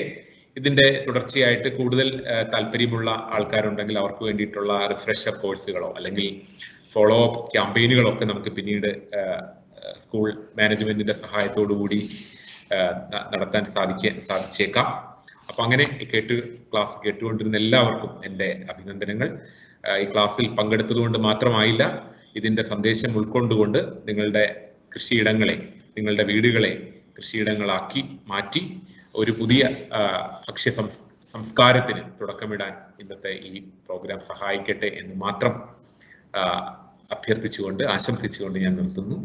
ഇനി സംശയങ്ങൾ എന്തെങ്കിലും വന്നിട്ടുണ്ട്, കുറച്ച് സംശയങ്ങൾ നമുക്ക് ടെക്സ്റ്റ് ചെയ്തിട്ടുണ്ട്, അതൊന്ന് ചെറുതായിട്ടൊന്ന് വിശദീകരിക്കാം. അപ്പൊ അതിൽ ആദ്യത്തെ ചോദ്യം എന്ന് പറയുന്നത്, എങ്ങനെ നമുക്ക് ഒച്ചുകളുടെ ശല്യത്തിൽ നിന്നും നമുക്ക് ചെടികളെ രക്ഷിക്കാമെന്നുള്ളതാണ്. സ്നെയിൽസ്, ഇന്ന് ചില സ്ഥലങ്ങളിൽ ആഫ്രിക്കൻ ജെയിൻ സ്നെയിൽ എന്ന് പറയുന്ന ഒരു ഭീകര ജീവി പല സ്ഥലങ്ങളിലും വന്നിട്ടുണ്ട്. അത് ചെടികളെ മുഴുവൻ നശിപ്പിക്കുന്ന ഒരു ഒബ്നോക്ഷ്യസ് ക്രീച്ചറായിട്ട് കണ്ടിട്ടുണ്ട്. അത്തരം ഒച്ചുകളാണോ ഇവിടെ ചോദിച്ചതെന്ന് എനിക്ക് മനസ്സിലാകുന്നില്ല. എങ്കിൽ 2 തരത്തിലുള്ള ഒച്ചുകളുണ്ട്, ചെറിയ ഒച്ചുകളുമുണ്ട്, വലിയ ഒച്ചുകളും. ചെറിയ ഒച്ചുകൾ രാത്രി കാലങ്ങളിൽ ഈ ഓർക്കിഡ്, ആന്തൂറിയം അങ്ങനെയുള്ള ചെടികളിലൊക്കെ വന്നിരുന്ന് അതിന്റെ ഇലകൾ തിന്നുന്നതായിട്ട് കാണുന്നുണ്ട്. അപ്പൊ അതിന് നമുക്ക് ചെയ്യാവുന്നത് 2 കാര്യങ്ങൾ ചെയ്യാം. ഒന്ന്, ഇതിനെ ആകർഷിച്ച് പിടിക്കുക, ട്രാപ്പ് ചെയ്യുക എന്ന് പറയും. അപ്പൊ നമുക്ക് ഈ ഒരു പരന്ന പാത്രത്തില് നമ്മുടെ ഫുഡ് വേസ്റ്റ്, അതായത് പപ്പായ, പൈനാപ്പിൾ, ക്യാബേജ്, കോളിഫ്ലവർ അങ്ങനെയൊക്കെയുള്ള വേസ്റ്റ് ഒന്ന് ചോപ്പ് ചെയ്ത് നമ്മുടെ തോട്ടത്തിന്റെ അവിടെ ഒരു ചെറിയ പ്ലേറ്റിൽ, പരന്ന പ്ലേറ്റിൽ കൊണ്ടുവച്ചതിന് ശേഷം അതിൽ കുറച്ച് മെറ്റാൽഡിഹൈഡ് എന്ന് പറയുന്ന, സ്നെയിൽ കിൽ എന്ന് പറയുന്ന വാണിജ്യനാമത്തിൽ, ബ്രാൻഡ് നെയിമിൽ കിട്ടുന്ന മെറ്റാൽഡിഹൈഡ് 2-3 കഷ്ണങ്ങൾ അതിൽ വെക്കുകയാണെന്നുണ്ടെങ്കിൽ ഈ വേസ്റ്റിന്റെ സ്മെല്ലിൽ ആകൃഷ്ടരായിട്ട് ഈ ഒച്ചുകൾ വരികയും അത് ഈ മെറ്റാൽഡിഹൈഡ് നുണയുമ്പോൾ അത് ചത്തുപോവുകയും ചെയ്യും. പിന്നെ അല്ലെങ്കിൽ നമുക്ക് ഇതിനെ പെറുക്കി ഉപ്പുവെള്ളത്തിലിട്ട് നശിപ്പിക്കാൻ സാധിക്കും. അപ്പം ഇതിനെ ട്രാപ്പ് ചെയ്ത്, അല്ലാതെ രാസവസ്തു നേരിട്ട് തളിക്കാതെ ഇതിനെ കളക്ട് ചെയ്ത് നശിപ്പിക്കുക അല്ലെങ്കിൽ ട്രാപ്പ് ചെയ്ത് നശിപ്പിക്കുക എന്നുള്ളതാണ് അഭികാമ്യം. രണ്ടാമത്തത് പുകയില കഷായമാണ്. അപ്പൊ പുകയില കഷായത്തെ കുറിച്ച് പറയുമ്പോൾ ഒരു കാര്യം പറയാൻ ഞാൻ ആഗ്രഹിക്കുകയാണ്. അതായത് നമ്മൾ ജൈവ രീതി കൃഷി ചെയ്യണമെന്ന് പറയുമ്പോൾ പെട്ടെന്ന് എല്ലാവരുടെയും മനസ്സിലേക്ക് വരും, അപ്പൊ പുകയില കഷായം നമുക്ക് നല്ലതാണല്ലോ. പക്ഷെ നമ്മൾ മനസ്സിലാക്കേണ്ടത്, ഈ പ്രകൃതിയിൽ ക്യാൻസർ ഉണ്ടാക്കുന്ന വസ്തുക്കളിൽ ഏറ്റവും പ്രധാനപ്പെട്ട ഒരു വസ്തുവാണ് നിക്കോട്ടിൻ സൾഫേറ്റ്. അത് സമൃദ്ധമായിട്ട് അടങ്ങിയിരിക്കുന്ന ഒന്നാണ് പുകയില കഷായം. അപ്പൊ പുകയില കഷായം കൃഷിയിൽ ഉപയോഗിക്കുന്നതിൽ തെറ്റില്ല. പക്ഷെ അത്തരത്തിൽ നമ്മൾ ഉപയോഗിക്കുമ്പോൾ അത് പൂർണ്ണമായിട്ടും കഴുകി കളഞ്ഞതിന് ശേഷം മാത്രമേ ആ ഭക്ഷണ സാധനങ്ങൾ കഴിക്കുന്നുള്ളൂ എന്ന് നമ്മൾ ഉറപ്പുവരുത്തേണ്ടതുണ്ട്. അപ്പൊ നമുക്ക് 1/2 കിലോ പുകയില, നമ്മുടെ മാർക്കറ്റിൽ കിട്ടുന്ന വേസ്റ്റ് പുകയില കൊണ്ടുവന്ന് നന്നായിട്ട് ചെറിയ കഷ്ണങ്ങളാക്കുക. എന്നിട്ട് അത് 4.5 ലിറ്റർ വെള്ളത്തിൽ ഒരു ദിവസം കുതിർത്തിടുക. വേണമെങ്കിൽ ഒരു തുണിയിൽ കിഴികെട്ടി വേണമെങ്കിലും വെള്ളത്തിലേക്ക് മുക്കി വെക്കാം. അപ്പോൾ 1/2 കിലോ പുകയില 4.5 ലിറ്റർ വെള്ളത്തിൽ ഒരു ദിവസം 24 hours മുക്കി വെച്ച് നന്നായി പിഴിഞ്ഞെടുക്കുക. പല ആവർത്തി അത് പിഴിഞ്ഞ് അതിന്റെ എസെൻസ്, അതിന്റെ സത്ത് എടുത്തതിന് ശേഷം അതിലേക്ക് 1/2 ലിറ്റർ വെള്ളത്തിൽ ഒരു 50 ഗ്രാം ബാർ സോപ്പ് കൂടി കലക്കി ഇതുമായിട്ട് മിക്സ് ചെയ്യുക. അപ്പൊ ഈ ബാർ സോപ്പ് ചേർക്കുന്നത് ഈ ചെടികളിൽ ഒരുപോലെ ചെടികളുടെ ഇലകളിൽ നന്നായിട്ട് പടരുന്നതിന് വേണ്ടിയിട്ടാണ്, അതിന്റെ സർഫസ് ടെൻഷൻ കുറയ്ക്കുന്നതിന് വേണ്ടിയിട്ടാണ്. എന്നിട്ട് ഇതിനെ 9 ഇരട്ടി നേർപ്പിക്കുക. എന്ന് പറയുമ്പോൾ നമ്മൾ 4.5 ലിറ്റർ എടുത്ത വെള്ളത്തിന്റെ കൂടെ 1/2 ലിറ്ററും കൂടി ചേർത്തപ്പോൾ 5 ലിറ്റർ ആയി. 1/2 ലിറ്റർ സോപ്പ് വെള്ളവും കൂടി ചേർത്തു, അപ്പൊ 5 ലിറ്റർ ആയി. അപ്പൊ ഇതിനെ 9 ഇരട്ടി നേർപ്പിക്കുക എന്ന് പറഞ്ഞു കഴിഞ്ഞാൽ ഇതിനെ 45 ലിറ്റർ ആക്കി മാറ്റുക എന്നുള്ളതാണ്. അപ്പൊ ഇങ്ങനെ നമുക്ക് പുകയില കഷായം ഉണ്ടാക്കാൻ സാധിക്കും. തിരിനനയെ കുറിച്ച് എത്ര ചെലവ് വരുമെന്നാണ് ചോദിച്ചിരിക്കുന്നത്. അപ്പൊ നമുക്ക് 50 ഗ്രോ ബാഗുകൾ ഉള്ള ഒരു തിരിനന സിസ്റ്റം നമ്മുടെ ടെറസിൽ സ്ഥാപിക്കുന്നതിന് ഇന്ന് ഗവൺമെന്റ് ഫിക്സ് ചെയ്ത് തന്നിരിക്കുന്ന വില എന്ന് പറയുന്നത് 12,500 രൂപയാണ്. അപ്പൊ ഇതിന്റെ ഗ്രോ ബാഗും അതിൽ നിറയ്ക്കാനുള്ള മിശ്രിതം, അതിൽ ഉപയോഗിക്കുന്ന തിരി, അതിന്റെ ഇഷ്ടിക, ഈ 3 ഇഞ്ച് പൈപ്പ്, അതിന്റെ തൈകളുടെ വില, ഇങ്ങനെ എല്ലാം കൂടി ചേർത്തിട്ടാണ് 12,500 രൂപ ചെലവ് വരുന്നത്. ഇതിന്ന് ചില പ്രാദേശിക ഗവൺമെന്റുകൾ ഇത് സബ്സിഡി നിരക്കിൽ ഇന്ന് ചെയ്തു കൊടുക്കുന്നതിനുള്ള പദ്ധതികൾ, കൊല്ലം ജില്ലാ പഞ്ചായത്തും ചാത്തന്നൂർ ബ്ലോക്ക് പഞ്ചായത്തും ഒക്കെ തന്നെ, ഇത്തിക്കര ബ്ലോക്ക് പഞ്ചായത്തൊക്കെ തിരിനന സബ്സിഡി നിരക്കിൽ ചെയ്തു കൊടുക്കുന്നു. ഫാക്ടം ഫോസ് ഗ്രോ ബാഗിൽ കൊടുക്കാമോ എന്നാണ് അടുത്തൊരു ചോദ്യം. കൊടുക്കാവുന്നതാണ്. ഇപ്പൊ നമ്മളുടെ വീടുകളിൽ വേണ്ടത്ര ചാണകമോ അല്ലെങ്കിൽ മറ്റ് ജൈവവളങ്ങളോ നമുക്ക് യഥേഷ്ടം കിട്ടുന്നില്ലെങ്കിൽ നമുക്ക് അടിവളമായിട്ടും മേൽവളമായിട്ടും ഉപയോഗിക്കാവുന്ന ഒരു കോംപ്ലക്സ് വളമാണ് ഫാക്ടം ഫോസ്. അതിൽ 20% നൈട്രജനും 20% ഫോസ്ഫറസും 15% ഗന്ധകവുമാണ് അടങ്ങിയിരിക്കുന്നത്. അതിൽ പൊട്ടാസ്യം എന്ന് പറയുന്ന മൂലകം ഇല്ല എന്നുള്ളത് പ്രത്യേകം ശ്രദ്ധിക്കണം. അപ്പൊ നമ്മൾ ചേർത്ത് കൊടുക്കുമ്പോൾ ചെറിയ അളവിൽ ചേർത്ത് കൊടുക്കുക. അതിന്റെ കൂട്ടത്തിൽ ചെറിയ അളവിൽ പൊട്ടാഷ്യം കൂടി ചേർക്കുമ്പോഴാണ് അത് സന്തുലിതമായിട്ടുള്ള ഒരു വളമായിട്ട് മാറുന്നത്. കറിവേപ്പില എങ്ങനെ പുഷ്ടിയായി വളർത്താം എന്ന് ചോദിച്ചിരിക്കുന്നു. അപ്പൊ കറിവേപ്പില നമ്മുടെ വീടുകളിൽ എല്ലാ ദിവസവും വേണ്ട ഒരു ഇല വിളയാണ്, ഒരു സ്പൈസോ അല്ലെങ്കിൽ കോണ്ടിമെന്റോ എന്നൊക്കെ പറയാം നമുക്കതിനെ. അപ്പൊ അത് ഏറ്റവും സൂര്യപ്രകാശം കിട്ടുന്ന സ്ഥലത്ത് തന്നെ കറിവേപ്പ് വളർത്താൻ ശ്രമിക്കുക. അത് നടുമ്പോൾ തന്നെ ഒരു 1/2 മീറ്റർ നീളവും 1/2 മീറ്റർ വീതിയും 1/2 മീറ്റർ ആഴവുമുള്ള ഒരു കുഴിയെടുത്ത് അതിൽ മേൽമണ്ണ് തിരിച്ച് ആ കുഴിയിലേക്ക് ഇട്ട് വലിയ അളവിൽ ചാണകപ്പൊടിയും അതുപോലെ കോഴിവളവും അങ്ങനെയുള്ള സാധനങ്ങളൊക്കെ ഇട്ട് ആ കുഴി മൂടി അതിലേക്ക് നമ്മൾ കറിവേപ്പിന്റെ തൈകൾ വെക്കുകയാണെന്നുണ്ടെങ്കിൽ അത് വളരെ വേഗം വളരുന്നത് കാണാം. കാരണം അതിന്റെ വേരുകൾക്ക് ഒരു റെസിസ്റ്റൻസും കൂടാതെ അടിയിലേക്ക് പോയി അതിന് വളം വലിച്ചെടുക്കാനായിട്ട് സാധിക്കും. അപ്പൊ നന്നായി കുഴിയെടുത്ത് വളമിട്ട് മൂടി അതിന് മുകളിലായിരിക്കണം നമ്മൾ കറിവേപ്പ് വളർത്തേണ്ടത്. പിന്നെ അതിന് പുതയിട്ട് കൊടുക്കുന്നത്, കരിയിലകൾ കൊണ്ട് പുതയിട്ട് കൊടുക്കാം. പച്ചച്ചാണകം പോലെയുള്ള വസ്തുക്കൾ കലക്കി ഒഴിച്ചു കൊടുക്കാം. പിണ്ണാക്കിന്റെ തെളി ഒരു 2 ആഴ്ച കൂടുമ്പോൾ കടലപ്പിണ്ണാക്ക് വെള്ളത്തിൽ 4-5 ദിവസം പുളിപ്പിച്ച് വെച്ചതിന് ശേഷം അതിന്റെ തെളി ഉപയോഗിക്കാം. അങ്ങനെ നൈട്രജൻ സമൃദ്ധമായിട്ടുള്ള വളങ്ങൾ കൃത്യമായിട്ടുള്ള ഇടവേളകളിൽ ഒഴിച്ചു കൊടുക്കുകയാണെങ്കിൽ കറിവേപ്പിന്റെ നിത്യ ഹരിത സ്വഭാവം നമുക്ക് നിലനിർത്താനായിട്ട് സാധിക്കും. ഹൈബ്രിഡ് സീഡ്സിനെ കുറിച്ച് പറയാമോ എന്ന് ചോദിച്ചിരിക്കുന്നു. വിത്തുകൾ 3 തരത്തിലുണ്ട്. ഒന്ന് നാടൻ വിത്തുകൾ അല്ലെങ്കിൽ farm saved seeds, heirloom seeds എന്ന് പറയും. 2 അത്യുൽപാദന ശേഷിയുള്ള ഇനങ്ങൾ, ഹൈ ഈൽഡിംഗ് വെറൈറ്റീസ്. 3 ഹൈബ്രിഡ്സ്. അപ്പൊ ഇതില് നമ്മുടെ കാർഷിക സർവകലാശാലകളാണ് അത്യുൽപാദന ശേഷിയുള്ള ഇനങ്ങൾ കൂടുതലായിട്ട് ഉണ്ടാക്കുന്നത്. ഹൈബ്രിഡ്സ് എന്ന് പറയുന്നത് കൂടുതലും സ്വകാര്യ മേഖലയിലെ കമ്പനികളാണ് ഹൈബ്രിഡ് വിത്തുകൾ ഉണ്ടാക്കുന്നത്. അപ്പൊ അതിന്റെ നല്ല വശം എന്താണെന്ന് ചോദിച്ചു കഴിഞ്ഞാൽ അത് ഹെവി ഈൽഡർ ആണ്, വളരെ വലിയ അളവിൽ നമുക്ക് വിളവ് ലഭിക്കും. പക്ഷെ അതിന്റെ പോരായ്മകൾ എന്താണെന്ന് ചോദിച്ചു കഴിഞ്ഞാൽ അതിന്റെ വിത്ത് നമുക്ക് സെക്കൻഡ് ജനറേഷൻ എടുത്താൽ ശരിയാവില്ല. അതിന്റെ വില വളരെ കൂടുതലാണ്. പിന്നെ ഒരുപാട് വിളവുണ്ടാകുമെങ്കിലും രോഗകീടങ്ങളുടെ വൾണറബിലിറ്റി വരാനുള്ള സാധ്യത കൂടുതലാണ്. അപ്പൊ നല്ല രീതിയിൽ കൃഷി ചെയ്യാൻ അറിയുമെങ്കിൽ മാത്രം ഹൈബ്രിഡ് ഉപയോഗിച്ച് കൃഷി ചെയ്യാം. നൈട്രജൻ ഫിക്സേഷനെ കുറിച്ച് പറയാം. നമുക്കറിയാം അന്തരീക്ഷത്തിൽ ഏറ്റവും കൂടുതലുള്ള ന്യൂട്രിയന്റ് ആണ് അല്ലെങ്കിൽ ഗ്യാസ് ആണ് നൈട്രജൻ. പക്ഷെ അത് ഇനേർട്ട് നൈട്രജൻ ആണ്, നമുക്ക് ചെടികൾക്ക് വലിച്ചെടുക്കാൻ കഴിയുന്ന രൂപത്തിലല്ല. അപ്പൊ ഈ നൈട്രജനെ വലിച്ചെടുത്ത് ചെടികൾക്ക് കൊടുക്കാൻ കഴിവുള്ള അല്ലെങ്കിൽ മണ്ണിലേക്ക് സംഭരിക്കാൻ കഴിവുള്ളത് പയറുവർഗ്ഗത്തിൽപ്പെട്ട ചെടികൾക്ക് മാത്രമാണ്, ലെജുമിനസ് പ്ലാന്റ്സിന് മാത്രമാണ്. അപ്പോൾ പയറുവർഗ്ഗങ്ങൾ ഈ അന്തരീക്ഷ നൈട്രജനെ അതിന്റെ വേരിലുള്ള മുഴകളിൽ വസിക്കുന്ന റൈസോബിയം എന്ന് പറയുന്ന ബാക്ടീരിയയുടെ സഹായത്തോടു കൂടി വലിച്ചെടുത്ത് മണ്ണിലേക്ക് ചേർക്കുന്നു, മണ്ണിനെ സമ്പുഷ്ടമാക്കുന്നു. അപ്പോൾ പയറുവർഗ്ഗ ചെടികൾ മണ്ണിനെ സമ്പുഷ്ടമാക്കുന്ന വിളകളാണ്. മല്ലിയില എങ്ങനെ പുഷ്ടിയായി വളർത്താം?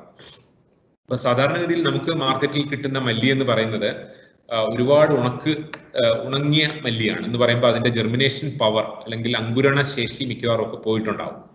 അതേസമയം നമ്മൾ വിത്തിന് വേണ്ടി മല്ലി ഉപയോഗിക്കുകയാണെങ്കിൽ ഈ സീഡ് പർപ്പസിനുള്ള മല്ലി തന്നെ നമുക്ക് കടകളിൽ നിന്നും വാങ്ങണം. അത് നഴ്സറികളിൽ നിന്നോ അല്ലെങ്കിൽ ഫാമുകളിൽ നിന്നോ വാങ്ങാൻ സാധിക്കും. അത് ഒരു പേപ്പറിൽ ഇട്ടതിന് ശേഷം ഒരു ചെറിയ തടിക്കഷ്ണം കൊണ്ടോ റൂൾ തടി കൊണ്ടോ ചെറുതായിട്ടൊന്ന് പ്രസ് ചെയ്യുക. അപ്പൊ അത് പിളരും, സ്പ്ലിറ്റ് ആവും. അങ്ങനെ സ്പ്ലിറ്റ് ആക്കി എടുത്ത വിത്തുകൾ നേരത്തെ പറഞ്ഞ പോലെ മണ്ണും മണലും ചാണകപ്പൊടിയും തുല്യ അളവിലടങ്ങിയ മിശ്രിതത്തിൽ വളരെ ആഴത്തിലല്ലാതെ പാകുകയും അതിൽ മിതമായി മാത്രം നനച്ചു കൊടുക്കുകയും ചെയ്യുക. അങ്ങനെയാണെങ്കിൽ അത് 8-9 ദിവസമൊക്കെ ആകുമ്പോഴേക്കും മുളയ്ക്കാൻ തുടങ്ങും. മുളച്ചു കഴിഞ്ഞാൽ ഒരുപാട് വെള്ളം ആവശ്യമില്ല, മിതമായി മാത്രം നനച്ച് സ്യൂഡോമോണാസ് അഴുകി പോവാതൊക്കെ വരെ ഇരിക്കാൻ വേണ്ടി സ്യൂഡോമോണാസ് 20 ഗ്രാം 1 ലിറ്റർ വെള്ളത്തിൽ കലക്കി ചെറിയ അളവിൽ പിണ്ണാക്കിന്റെ തെളി സ്പ്രേ ചെയ്ത് കൊടുത്തുകൊണ്ട് ഒക്കെ നമുക്ക് മല്ലി ഇല പുഷ്ടിയായിട്ട് വളർത്താം. നല്ല ഇനം വിത്തുകൾ എവിടെ ലഭിക്കും? അപ്പൊ ഒന്ന് നമുക്ക് വെള്ളായണി കാർഷിക കോളേജ് തിരുവനന്തപുരം ജില്ലയിലെ വിത്തുകൾ കിട്ടുന്ന ഒരു സ്ഥലമാണ്. പിന്നെ കൃഷി വകുപ്പിന്റെ ഫാമുകൾ പെരിങ്ങമല, അതുപോലെ കൃഷി ഭവനുകളോട് ചേർന്നുള്ള ഇക്കോ ഷോപ്പുകൾ, അഗ്രോ സർവീസ് സെന്ററുകൾ, അവിടുന്ന് വിത്തുകൾ കിട്ടും. VSPCK എന്ന് പറയുന്ന ഓർഗനൈസേഷന്റെ വിപണികൾ, സ്വാശ്രയ കർഷക വിപണികൾ ഓരോ ജില്ലയിലും 10-25 സ്ഥലങ്ങളിലുണ്ട്. അവിടുന്ന് വിത്തുകൾ കിട്ടും.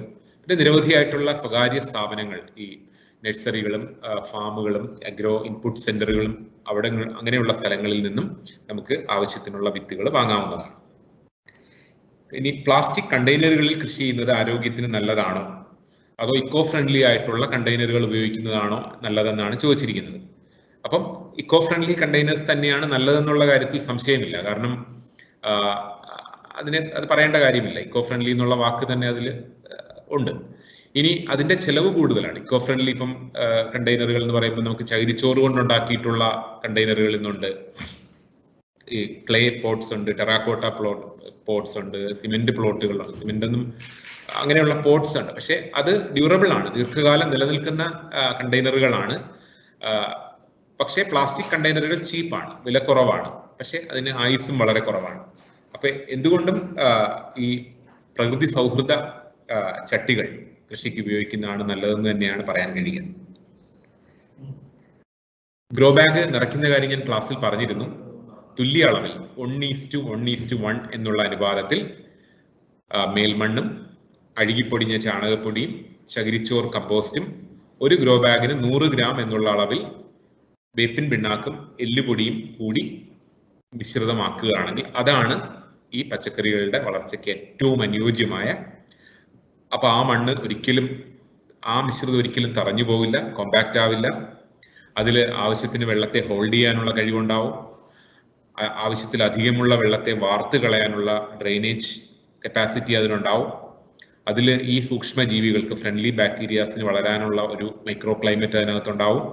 ചെടികളുടെ വളർച്ചയ്ക്ക് ആവശ്യമായിട്ടുള്ള 16 മൂലകങ്ങൾ അതിനകത്ത് ബാലൻസ്ഡ് ആയിട്ടുണ്ടാവും.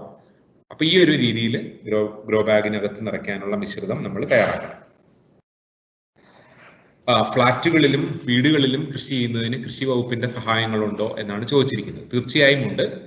ഈ ഗ്രോ ബാഗ് യൂണിറ്റുകൾ 25 ഗ്രോ ബാഗ് ശാസ്ത്രീയമായിട്ട് നിറച്ച് തൈകളോടുകൂടി നൽകുന്ന പദ്ധതികളുണ്ട്. പക്ഷെ അതൊരു വർഷം ഒരു കൃഷിഭവൻ അല്ലെങ്കിൽ ഒരു പഞ്ചായത്തിലേക്ക് 25-50 വീടുകൾക്ക് കൊടുക്കാൻ വേണ്ടി മാത്രമുള്ള യൂണിറ്റുകളായിട്ടാണ് സാധാരണ അലോട്ട് ചെയ്യാറുള്ളത്. അപ്പൊ ആ ഒരു പരിമിതി അതിനുണ്ട്. വന്ന് ആവശ്യപ്പെടുന്ന എല്ലാവർക്കും ചിലപ്പോൾ അത് കിട്ടാൻ ബുദ്ധിമുട്ടുണ്ടാവും. അപ്പൊ ആ പരിമിതി മറികടക്കാൻ നമ്മൾ ഏത് പ്രദേശത്താണോ താമസിക്കുന്നത് അവിടുത്തെ തദ്ദേശ സ്വയംഭരണ സ്ഥാപനങ്ങൾ, അത് മുനിസിപ്പാലിറ്റിയോ അല്ലെങ്കിൽ പഞ്ചായത്തോ കോർപ്പറേഷനോ, അവർക്ക് ഇത്തരം പദ്ധതികൾ വെച്ചുകൊണ്ട് ഒരു പ്രദേശത്തെ ഓരോ വാർഡിലും എത്ര പേരാണോ താല്പര്യമുള്ളത് അവർക്ക് ഈ സബ്സിഡി നിരക്കിൽ ഈ ഗ്രോ ബാഗ് യൂണിറ്റുകൾ കൊടുക്കാം. ഉദാഹരണത്തിന് 25 ഗ്രോ ബാഗ് ശാസ്ത്രീയമായിട്ട് നിറച്ച് തൈകളോടുകൂടി കൊടുക്കുന്ന ഒരു പദ്ധതി നിലവിലുണ്ട്. അതിന് 500 രൂപ ഒരു വീട്ടുകാരന് അടച്ചാൽ മതിയാവും. ബാക്കി 1500 രൂപ സർക്കാർ സബ്സിഡിയാണ്. പക്ഷെ ഒരു പഞ്ചായത്തിൽ 25-30 യൂണിറ്റുകൾ മാത്രമാണ് ഒരു കൊല്ലം അലോട്ട് ചെയ്യുന്നതെന്നുള്ളൊരു പരിമിതി അതിനുണ്ട്. അപ്പൊ കോർപ്പറേഷനും മുനിസിപ്പാലിറ്റിക്കും ഒക്കെ അവരുടെ ജനകീയാസൂത്രണ പദ്ധതികളിൽ ഇത്തരം വലിയ അളവിൽ ഇത് കൊടുക്കാനായിട്ട് സാധിക്കും. What are the best plants to grow? അത് ഓരോ സീസൺ അനുസരിച്ചിട്ടാണ്. ഇപ്പൊ നമുക്ക് ഇപ്പോ ഈ സമയത്ത് വളർത്താൻ പറ്റിയ പച്ചക്കറികൾ എന്ന് പറയുന്നത്, ഇപ്പൊ നമുക്കറിയാം നമ്മൾ മലയാള മാസം വൃശ്ചികം, ധനു, മകരം എന്നൊക്കെ പറയുന്ന മാസങ്ങളാണ്. ഈ മാസങ്ങളുടെ പ്രത്യേകത എന്ന് പറയുന്നത് പകൽ താപനില ഏറെക്കുറെ ചൂട് ഉണ്ടാവും, പക്ഷെ രാത്രി താപനില വളരെ കുറവായിരിക്കും. ഈ സമയത്ത് നമുക്ക് ചെയ്യാവുന്നത് cabbage, cauliflower, broccoli, carrot, beetroot, സവാള, നമ്മുടെ ഏറ്റവും വില കൂടിയ ഒരു സാഹചര്യം നമുക്കുണ്ട് സവാളയുടെ കാര്യത്തിൽ, ഉള്ളി, അത് ചെയ്യാം. പിന്നെ തക്കാളി കൃഷി തുടങ്ങാൻ പറ്റിയ സമയമാണ്, തണ്ണിമത്തൻ കൃഷി തുടങ്ങാൻ പറ്റിയ സമയമാണ്, പയറ് കൃഷി ചെയ്യാവുന്നതാണ്. ഈ പറഞ്ഞ വിളകൾ, വെള്ളരി വർഗ്ഗ വിളകളും ഈ ശീതകാല പച്ചക്കറികളും ഒക്കെ കൃഷി ചെയ്യാൻ പറ്റിയ സാഹചര്യമാണ് ഇപ്പോൾ ഉള്ളത്. വെള്ളീച്ചയെ തുരത്തുന്നത്, നിങ്ങൾ ഇവിടെ ഇത് കേട്ടോണ്ടിരിക്കുന്ന ആൾക്കാർ ഇത് ഏറ്റവും ട്രബിൾ ചെയ്യാൻ പോകുന്ന കീടം വെള്ളീച്ചകളാണ്. ഇനിയുള്ള ആഴ്ചകളിൽ ഇലകളുടെ അടിവശം മുഴുവൻ വെള്ളീച്ചകൾ വന്ന് കൊളണൈസ് ചെയ്യും. അപ്പൊ നമ്മൾ ചെയ്യേണ്ടത് മഞ്ഞക്കെണി, ഞാൻ നേരത്തെ സ്ലൈഡ് കാണിച്ചിരുന്നു, മഞ്ഞ പ്ലാസ്റ്റിക് ഷീറ്റിൽ ആവണക്കെണ്ണ, കാസ്റ്റർ ഓയിൽ അല്ലെങ്കിൽ ഗ്രീസ്, അങ്ങനെയുള്ള അല്പം കട്ടി കൂടി പെട്ടെന്ന് ഉണങ്ങിപ്പോകാത്ത പശപ്പശപ്പുള്ള എണ്ണകൾ ഉപയോഗിച്ച് നമ്മുടെ പച്ചക്കറി തോട്ടങ്ങളിൽ അത് നീളത്തിൽ വലിച്ചു കെട്ടുകയോ അല്ലെങ്കിൽ ഒരു ഫ്ലാഗിന്റെ രൂപത്തിൽ അവിടെ ആയിട്ട് പിടിപ്പിക്കുകയോ ഒക്കെ ചെയ്തു കഴിഞ്ഞാൽ ഈ വെള്ളീച്ചകൾ കൂടുതലായിട്ടും അതിലേക്ക് വന്ന് പറ്റും. പിന്നെ നമുക്ക് വേപ്പെണ്ണ എമൽഷൻ, 20 മില്ലി വേപ്പെണ്ണയും 20 ഗ്രാം വെളുത്തുള്ളിയുടെ ചാറും 5 ഗ്രാം ബാർ സോപ്പും കൂടി 1 ലിറ്റർ വെള്ളത്തിൽ നന്നായി കലക്കി എമൽഷൻ ആക്കിയ മിശ്രിതം നമുക്ക് ഈ ഇലയുടെ അടിവശം കേന്ദ്രീകരിച്ചുകൊണ്ട് തളിച്ചു കൊടുക്കണം. ഒന്നുകൂടി പറയാം, 20 മില്ലി വേപ്പെണ്ണ, 20 ഗ്രാം വെളുത്തുള്ളിയുടെ എക്സ്ട്രാക്ട്, 5 ഗ്രാം ബാർ സോപ്പ്, ഇത് 1 ലിറ്റർ വെള്ളത്തിൽ കലക്കി ഇടയ്ക്കിടെ ഒരു ആഴ്ചയിൽ ഒരിക്കലെങ്കിലും ഇലയുടെ അടിവശത്ത് കേന്ദ്രീകരിച്ച് സ്പ്രേ ചെയ്ത് കൊടുക്കാം. ഇനി ഇതുകൊണ്ടും നിന്നില്ല എന്നുണ്ടെങ്കിൽ നമുക്ക് വളരെ പ്രകൃതി സൗഹൃദമായിട്ടുള്ള ചില പ്ലാന്റ് പ്രൊട്ടക്ഷൻ കെമിക്കൽസ് മാർക്കറ്റിലുണ്ട്. ഇപ്പോൾ ഉദാഹരണത്തിന് അക്ടാറ എന്ന് പറയുന്ന, തയാമെത്തോക്സാം എന്ന് പറയുന്ന ഒരു ഇക്കോ ഫ്രണ്ട്ലി ആയിട്ടുള്ള ഒരു കെമിക്കലുണ്ട്. ഇതുകൊണ്ട് നിന്നില്ലെങ്കിൽ, ഈ വേപ്പെണ്ണ എമൽഷൻ പ്രയോഗത്തിലും അത് അമർച്ച ചെയ്യാൻ സാധിച്ചില്ലെങ്കിൽ 1 ഗ്രാം അക്ടാറ തയാമെത്തോക്സാം 4 ലിറ്റർ വെള്ളത്തിൽ കലക്കി ഇലയുടെ അടിവശത്ത് ചേർത്ത്, പിന്നെ രോഗം ബാധിച്ച അല്ലെങ്കിൽ കീടം ഒരുപാട് ഗുരുതരമായിട്ടുള്ള ഇലകൾ പറിച്ച് കത്തിച്ചതിന് ശേഷം ഈ വേപ്പെണ്ണ എമൽഷൻ തളിക്കുന്നതായിരിക്കും ഉചിതം. കുട്ടികൾക്ക് ഇനി ഉണ്ടാവുന്ന സംശയങ്ങൾക്ക് എന്നെ സമീപിക്കാമോ? തീർച്ചയായിട്ടും. കാരണം എനിക്കും എൻ്റെ മക്കളും സ്കൂൾ ക്ലാസ്സുകൾ പഠിക്കുന്ന ആളാണ്. അപ്പൊ അതുകൊണ്ട് എനിക്ക് വലിയ സന്തോഷമാണ്. അപ്പൊ അതുമായിട്ട് ബന്ധപ്പെട്ട് പേരൻസിനോ അല്ലെങ്കിൽ ഗ്രാൻഡ് പേരൻസിനോ ആർക്ക് വേണമെങ്കിലും ഈ വിഷയങ്ങളിലുള്ള സംശയങ്ങൾക്കായിട്ട് എന്നെ വിളിക്കുകയോ വാട്സാപ്പ് ചെയ്യുകയോ ചെയ്യാവുന്നതാണ്. അപ്പം ഇത്രയും സംശയങ്ങൾ വന്നത് നിങ്ങൾ വളരെ ഗൗരവമായിട്ട് കുറച്ചു പേരെങ്കിലും ഈ ക്ലാസ് കേട്ടു എന്നുള്ളതിന്റെ ഒരു സൂചനയായി ഞാൻ കണക്കാക്കുന്നു. അപ്പൊ അതിനും പ്രത്യേകമായിട്ട് അഭിനന്ദനങ്ങൾ അറിയിക്കുകയാണ്. Thank you.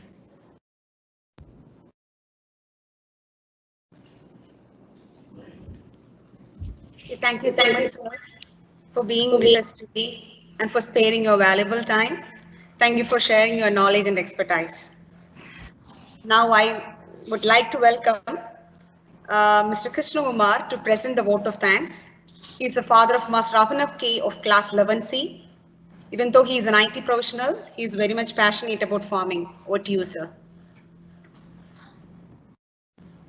Thank you, Marlene.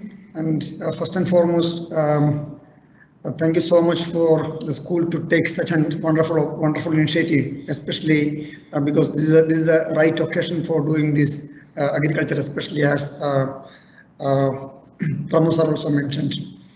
So, right from beginning, let me just try to recollect a few of the words from Vasugi ma'am. Though we tried to approach her for a very short speech, but she was very passionate, and then she prepared a 15 minutes detailed inspirational speech, and it's a very beautiful address, ma'am, and thank you so much for providing the detailed one. And especially it is good to know that you knowing the audience, you try to articulate the special things which would be inspiring the kids, and the theory behind the agriculture also. She was very focused effort in putting those things. Thank you so much for your wonderful address, ma'am. And secondly, about Pramod sir, it was really a wonderful session. It is very difficult to address all these such a huge topic in 40 minutes, and I'm sure the slides, the pictures, and the photos which has been demonstrated by Pramod sir was definitely make you some kind of inspiration. And he was a few terminologies which he tried to bring into the kids' attention, especially the foodscaping instead of landscaping, and the food plate concept, and the new technologies which has to be adopted in the present era. Especially the conventional farming has been almost changed at this moment. So we most of the parents or the students might have faced different challenges while they try to get into the agriculture field, but there are a lot of things can be adopted, especially the technology perspective. And also the kids, especially the high school kids, they might have been already known the capillary rise and how it is been, the theory part they might have been already learned, but he has been showing some pictures and the implementation of capillary rise in the terrace cultivation and all. It definitely, I'm sure it will be you will be making at least try to attempt something in the future. And definitely, thank you so much for this such a wonderful session, sir. And I am also fortunate to meet Pramod sir at his office, and even I knew him before this initiative as well, because a lot of videos via YouTube and other social medias. I have heard a lot about him in the past. So the opportunity that we got, it is really great, and I'm quite sure based on the questions we received so far, definitely few of you might have been definitely trying to make an attempt after this session. And once again, thank you so much, Pramod sir, for such a wonderful session. And once again, I'm thanking Father Principal and the entire school management for arranging such a wonderful session, because Loyola is famous for not only the academic side, but also the importance of such out of the box thinking things, and also these are the things that you make a good human out of you. So I'm very glad to take this opportunity to thank the entire school management, leading from Father Principal. And last but not the least, Merlin, thank you so much for the wonderful comparing, and I'm sure the PTA reps and the PTA president, everyone were very much supportive to school to arrange such a session as Father Principal mentioned. Thank you so much, one and all. And finally, entire the students, parents, grandparents, those who are attended, the teachers, everyone, thank you so much for your patience, and especially this is a Sunday evening, it's a holiday, but I'm sure you might have been definitely making something out of this session. Thank you so much.